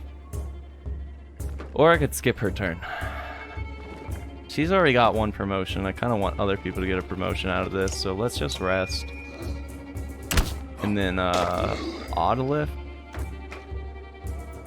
Let's have Autolift do another rain of arrows here. Let's keep that one occupied. Have Ivor smash.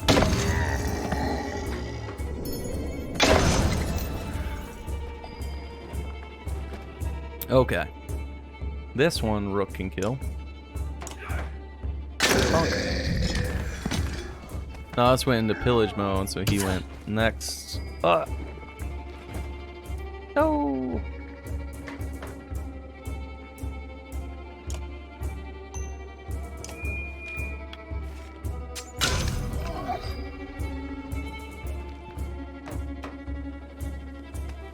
If I have Autolift move, I can do some break damage to get rid of armor here. And then Ivor can't reach.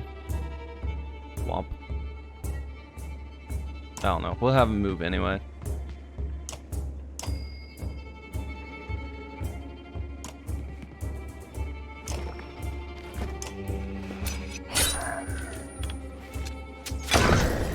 Nice.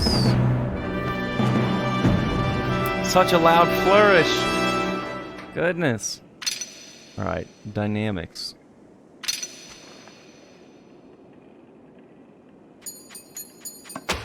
Five renown. -4 supply. -4 supplies. Oh, because we immediately jumped to the road, so it said day passed. Lose 5 supplies. Oh, you know what? It was looking like I was going to have a lot of days of supplies. But because it went from being just Rook and Alette and Ivor, 3 people, to being 270 clansmen and 45 fighters, we now only have 10 days of supplies. So, glad I bought those supplies while we were at the city that we're now leaving. You have no problem getting the dredge to follow. Things begin to look dicey, but you're eventually able to lose them in thick woods, where they have difficulty keeping up. You climb to an overlook and wait for the caravan to appear. An hour later, Autolift is the first to spot you. There! She points to the road. As you rejoin them, you can tell there was trouble. Some people are wounded. Others missing. A group is gathered at the rear of the caravan. Autolift walks beside a covered figure in the open wagon. Old fool, she says through clenched teeth. Should have stayed with him. The chieftain's death hits you like a blow to the gut. You continue on to Frostfeller in silence. Alette's hand firmly in your own. +20 renown! Nice. Our morale is good. Pausing to catch your breath, you glance backward to see the caravan stretched out past the point of safety. They're spaced out so far you're unable to see those bringing up the rear. We gotta pull them together, says Ivor. It'd be dangerous to stop until at least the Godstone. The path should be just ahead. We call for an early stop. We haven't been that far out of Skogar. Nope. Slow the pace. Nope. Keep a steady pace. Rally the caravan with a speech. You make your way to the rear and hoist a small child onto your shoulders. Fight for every step. Remember those who didn't make it and push onwards. The clansmen see your effort and follow suit, pushing themselves harder. Morale improved. +5 renown. -4 supplies. And this is the Godstone.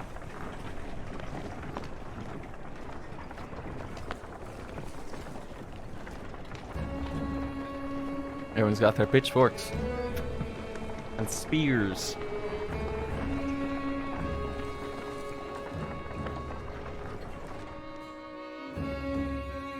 Far enough for today, I think. After a day of misery, men and women drop their meager possessions beneath the Godstone of Hridvaldir. What are we doing? We just left our homes because suddenly there were dredge. Chieftain did what I suggested, and look what he got for it. Look at these people. Somebody has to hold them together. That's you, Rook.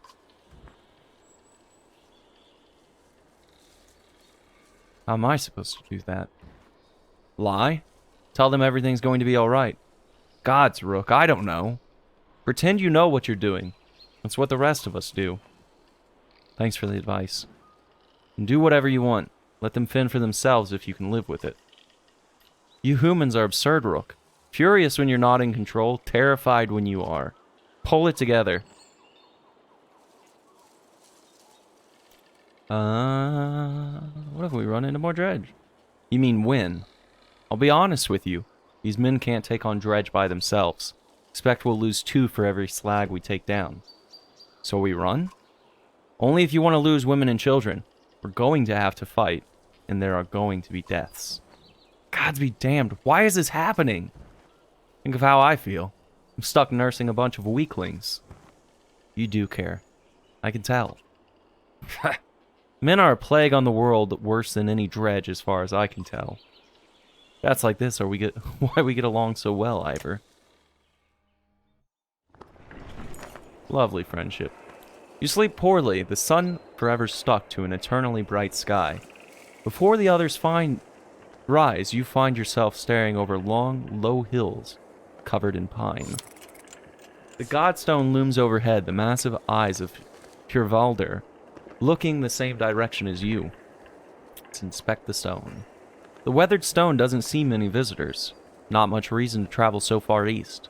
When hunters come through, they sometimes stop to give offerings, out of habit more than anything else now that the gods are dead.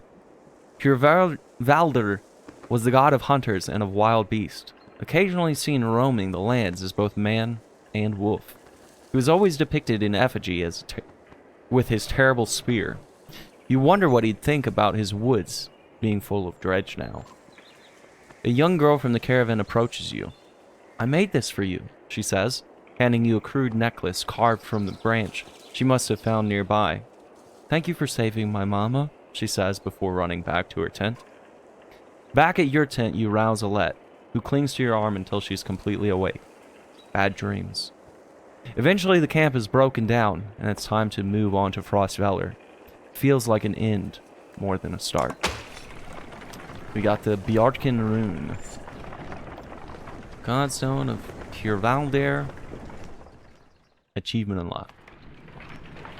Let's go ahead and set camp real quick. It doesn't cost anything to do unless we rest. But I want to level up my heroes that are able to get promotions. Because I've got the renown for it.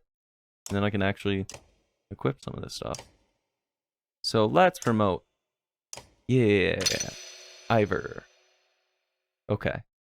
So I can get him a bunch of break. Which is exactly what I'm going to do. Now he's got 4 base break. And because he's level 2, I can now put this on him, which takes him up to 6 break. That's +2. Now he could do 6 break. 6 armor he can clear out of an enemy. That's good. Alright. And Rook is now level 2 as well. We'll get this 15% dodge, which is fine. But that's the item that I have available. There's definitely better stuff that could be done. Because his Mark Prey does break damage, I actually want to get his break up so that whenever he does that, and then other people hit, he's actually going to do more break than he would usually do. If we didn't level it up.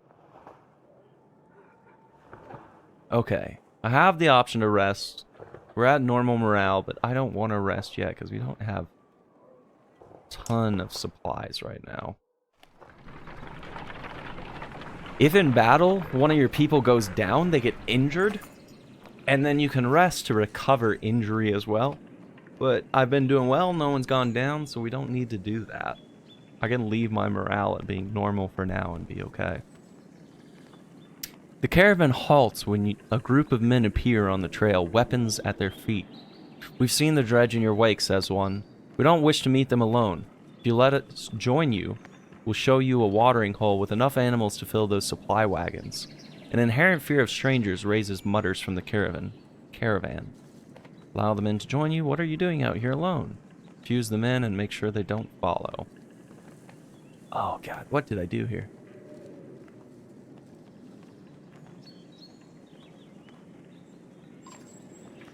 We're hunters here for food when the dredge found our village, says the man.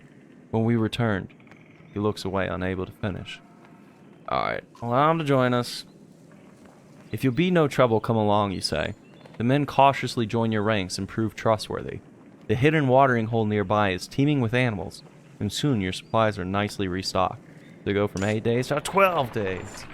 12 new fighters, 5 extra renown, more supplies. Fewer supplies. During a rest, one of the men gets too drunk and ends up splashing mead in a warrior's face. A brawl erupts. Many thrown fists and a broken bone later, the instigator, Raffensvaster. His names aren't easy. Raffensvaster is tossed to the ground at your feet, angry clansmen looking for satisfaction. His personal defense is little more than drooling mumbles. Tie him up till he dries out. Grab a rope from the supplies and make short work of the sot. A few onlookers throw scraps at him, but mostly just walk away with a laugh, at least content that some measure has been taken. It's not what I selected last time, I just remembered. The caravan is visibly relieved to find a small village on the way to Frostvalor, with beds and fresh supplies. The locals here are shocked by the news you bring and discuss it among themselves while you set up nearby. Okay. I can't spend on anything, but let's go to the market.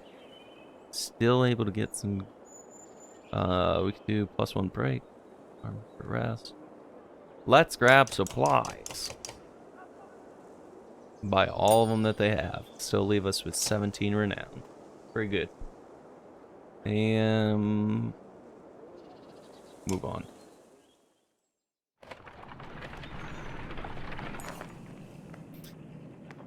You're only just outside the village when 2 men in red approach. My name's Hogan, says one, gesturing to the other. My brother's Mogan. Many from the village wish to join you to Frostvalor. A third man, exuding rage, charges up to the group. Shut your mouth, Hogan, he screams.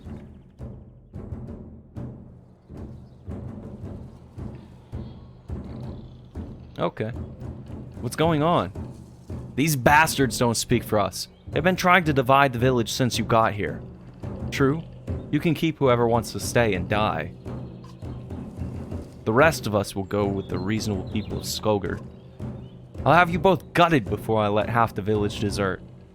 Behind the angry villager, a mob of armed thugs have appeared, all furrowed brows and nervous stares. You both know what will happen to the rest of us if the fields are abandoned. Nobody leaves. Don't. There won't be anything to tend once the dredge arrive. Dredge my ass. I don't know what the scam is this time, Hogan, but you got 2 choices. Get back to work, and I'm finally putting you in the ground. Mogan, what do you say? Thought it was unfair that he only asked me. Mogan draws his axe slowly, followed by Hogan. Despite their confidence, the brothers are significantly outnumbered. I think I make a poor farmer.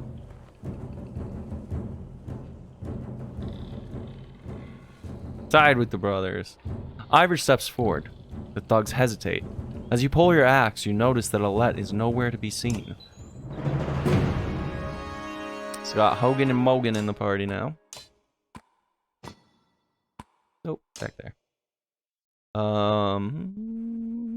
Goodbye, Alette. Not loyal.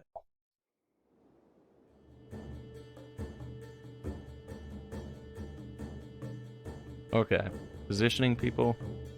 1, 2, 4. Shit. Go, Ivor. Over here.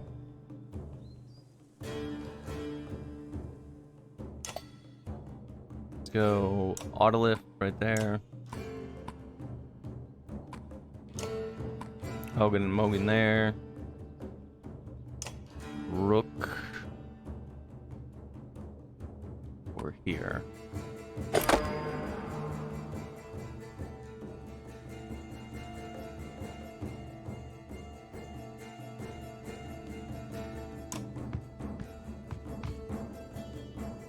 can attack him. I can do 7 shield. God. Beautiful. Ah!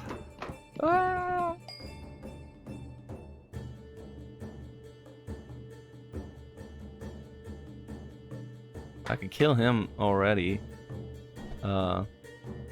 7, and then add another 1. I could do 3.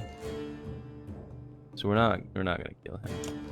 But let's do 8 damage, get him down to 3 strength. Oh wait, he's not really an enemy we have to worry about. Ow. Ow. Ow. So Hogan and Mogan have this neat ability called Bloody Flail that will do a number of attacks. I think it's set to do 5 from before you level it up.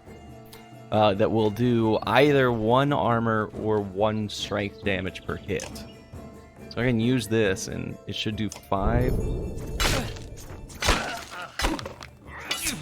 So most of those went to shield except because we have adjacent allies, that last hit gets powered up.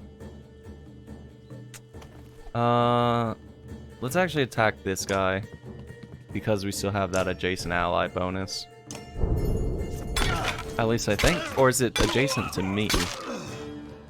It's adjacent to me. Damn it. No, he's using the same. Ah, fuck. Yeah, he's using the same thing. Do 7, do 7. Or we could hit this one. Let's get him down to 8. The thing is, these guys, irrelevant of how much strength they have, can do that bloody flail hit that's gonna do a shit ton of damage. Unfortunately. Okay. Let's do attack this guy. 4, 5. Take him down to 4 health. And now I could use Mark Prey. Yeah, he can do this bloody... Well, thank goodness he didn't do bloody flail. Alright, Mark Prey on this guy. Ivor will definitely polish him off. Now we got this guy. Like I said, I still gotta worry about these two because they can do all that fancy move they got. Actually, let's have him go all the way over here and take this one out, then his brother can take that one. Thrasher. Achievement unlocked.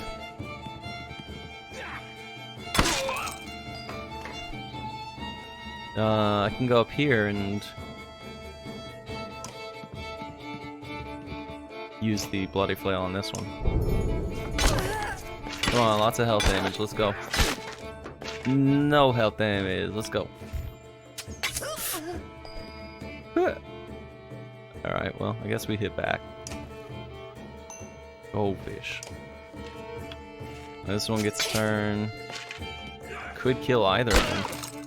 Didn't kill either of them. Beautiful.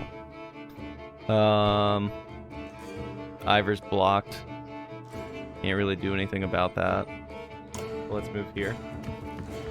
And end turn. This one will get a turn. Luckily isn't able to kill anybody. But Rook can polish this one off. Beautiful.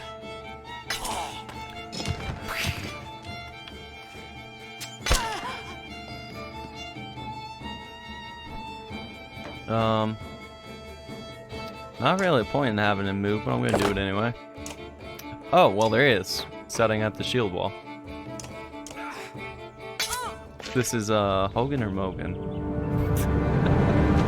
I could have checked. Your renown grows! Thrasher. Defeat an enemy with a Thrasher. Rook is ready for a promotion.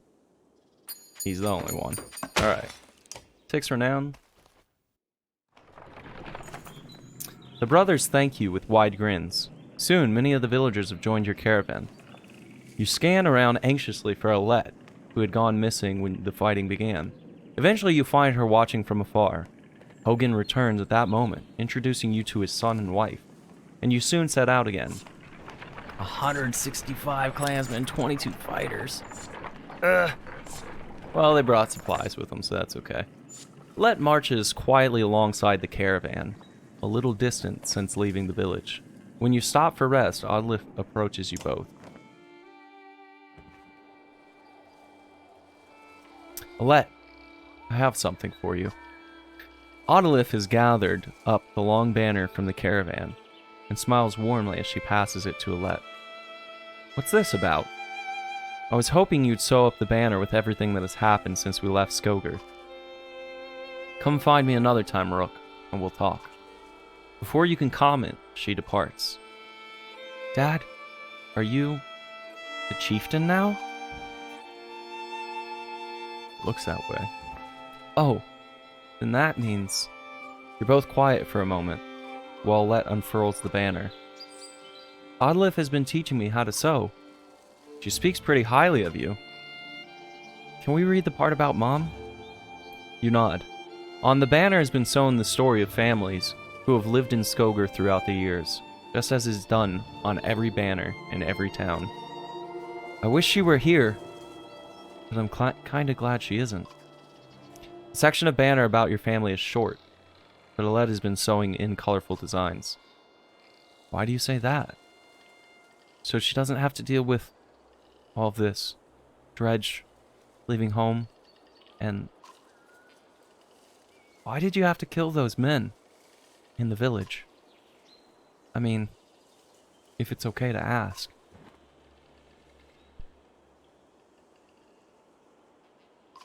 I had to kill others. But how do you know which ones are bad? Because the Dredge are terrifying. Every time we have to fight them, I just want to run. But I don't want to kill a person. Please. Are you mad at me?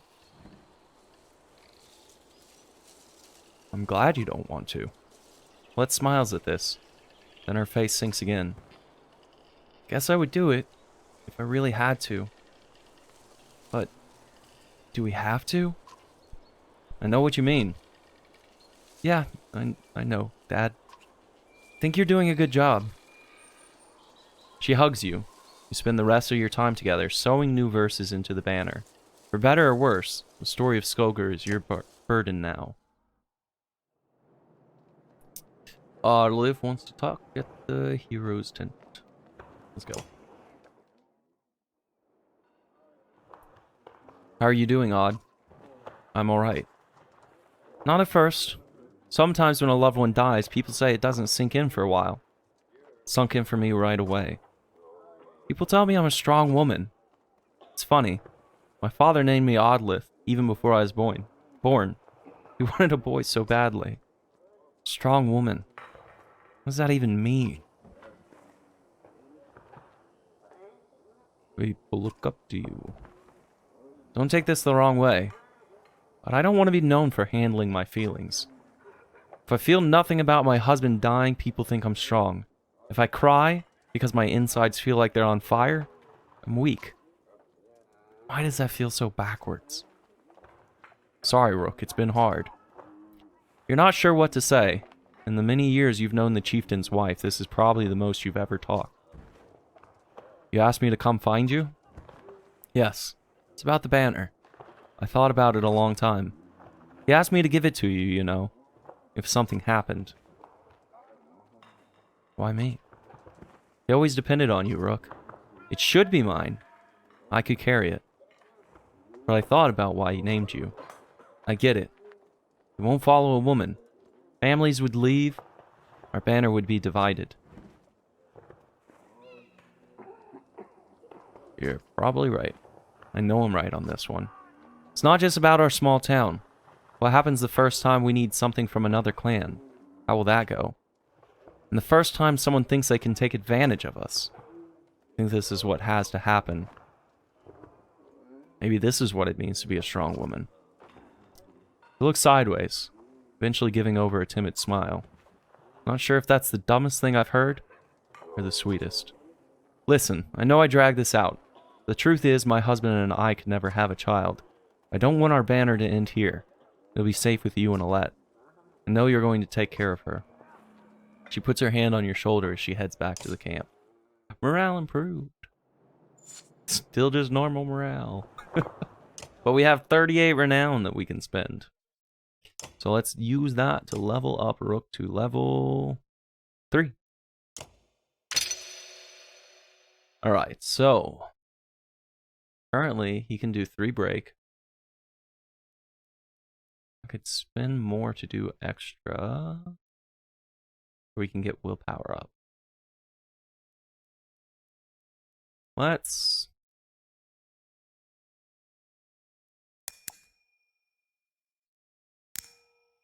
do 1 exertion, 1 willpower, I think. Not a ton of rationale to that, but a little bit. Alright. No rest because no one's injured and we have normal morale, so let's leave. Get back to it.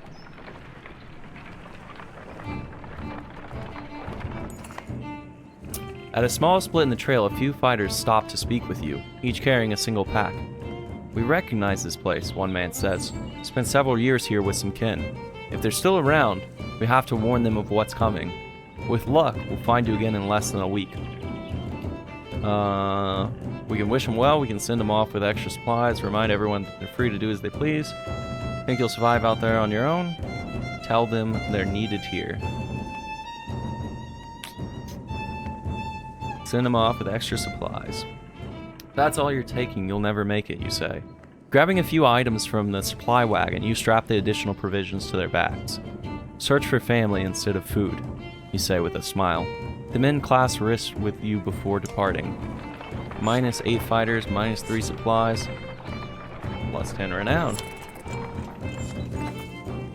Complaints of Raffenvaster's excessive drinking have resurfaced.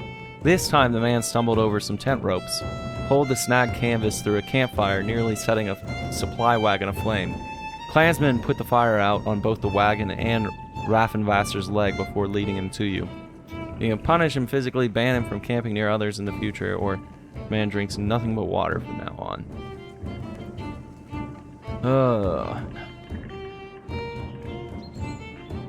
I know what I chose last time, and I know I'm not completely satisfied with how it went. So what do I do now?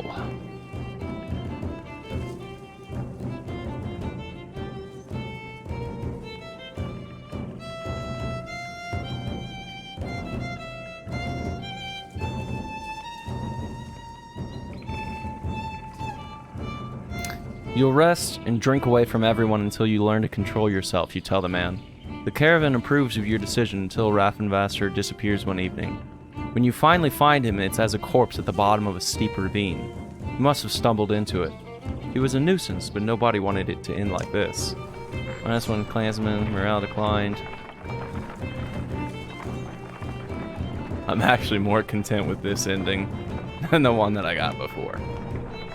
Once a strong, thriving city, the walls of Frostvellir now just keep the howling winds at bay.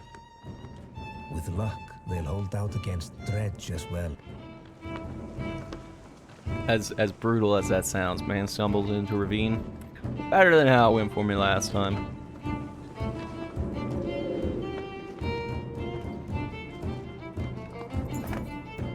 You jostle through fallow crowds of sunken faces, who appear as though they've been freezing in front of Frostvellir for days. The gates are closed. You come to a stop at the bottom of the hill. This is not looking good. Why are there so many people in the fields? Can't stay outside in the open like this. Odalith finds you amongst the many refugees. Rook, I just talked to some of the women here. Nobody is being led into the city. Why? It's overrun with Varl from Blotzbus, Valker, Rayhorn, people from Bitra, all the nearby villages. The Dredge are everywhere. And the chieftain of Frostvellir has locked himself in his Grey Hall. That's when they close the gates. When the Dredge come, these hills will turn red. We have to get in there.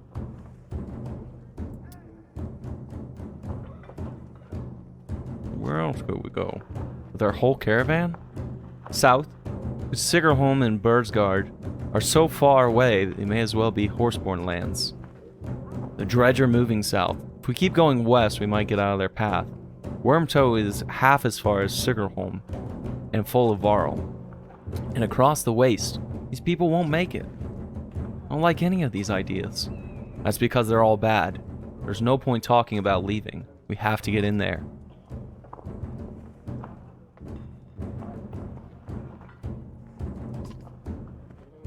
I see a lot of people gathered around the rest houses and the gates. We could find out what they know. How would we get in anyways? They closed the gate. I can get the gate open. Let's see if there's any other way before we start breaking down gates. Wasn't going to break it. Just push really hard. Alright, Ivor. Let's see. 1 renown gets 3 supplies. We got a few items here. A dragonstone. I'm not gonna bother with that. Nah, gee. That's pretty good, but it takes level 5 to wield. Let's buy all the supplies we can get. Okay. Go to heroes. I don't think I can level anyone up. No. Put Alette back in the party. Turn order. And they said go to the rest house. Spend a whole day at the rest house. Everyone gives you the same story. The chieftain just shut himself in the Great Hall and closed the gates. There are a lot of people There are a lot of wounded people here, adds Alette. We could help them. The rest house is overflowing with refugees, the sick and wounded, and noise. We can tend to the wounded, settle in for the long haul, rest for a day, leave and try something else. Tend to the wounded. Alette and Autolith spend the day, along with others in your caravan, treating wounded, most of which came from the archers at the gates. I overheard from one woman that the city has been sending carts with food around, Autolith tells you. Could be a way in, Ivor replies. Next time they send a cart, we can bring it back in. Autolith protests. Aside from leading to a fight, it would probably mean no more food for the refugees. Let's see.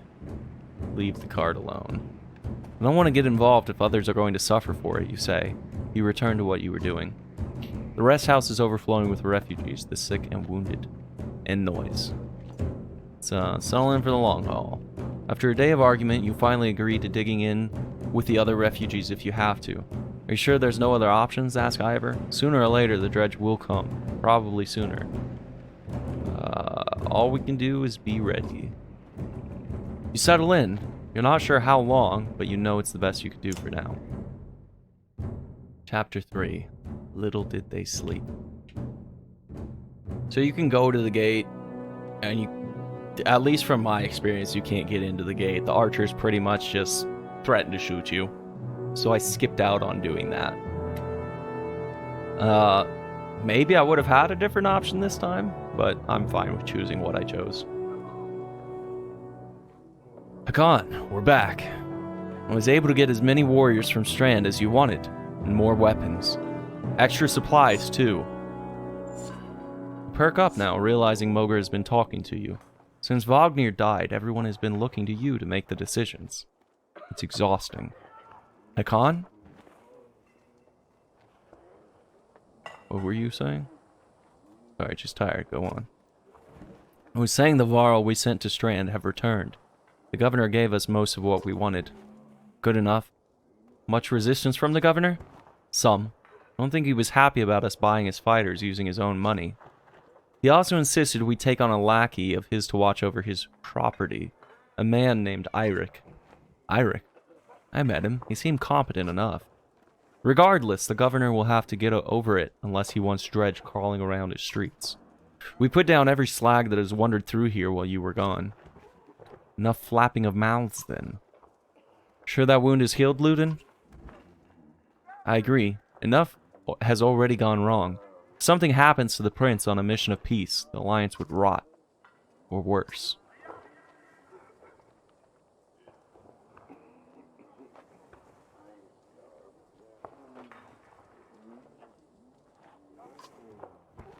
What do you expect me to do? Go back to my father and tell him one Varl died, so the alliance is over?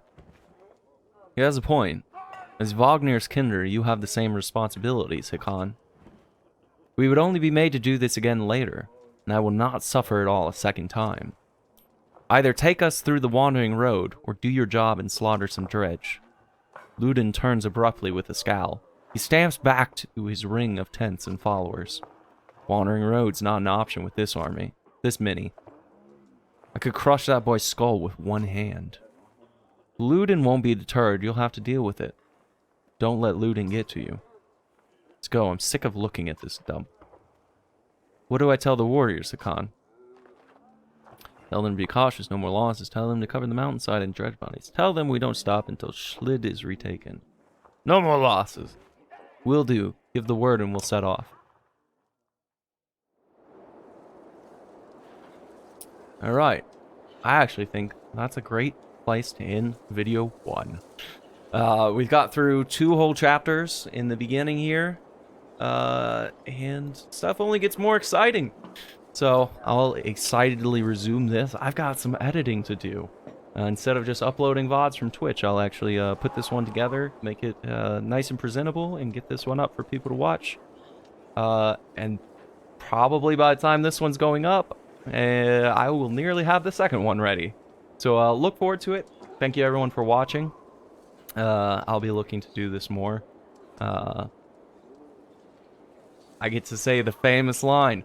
If you've watched this far, be sure to like, subscribe. I'll be having more content here, more playlists, more video games. May keep with some VOD uploads for games that I choose to play on Twitch with an audience. But I'll be looking to do some games like this and others selectively as Let's Plays to put up here in this more produced manner. So thank you all for watching. Look forward to the next video, and I look forward to sending it along to you. Alright, y'all take it easy, and have a great day.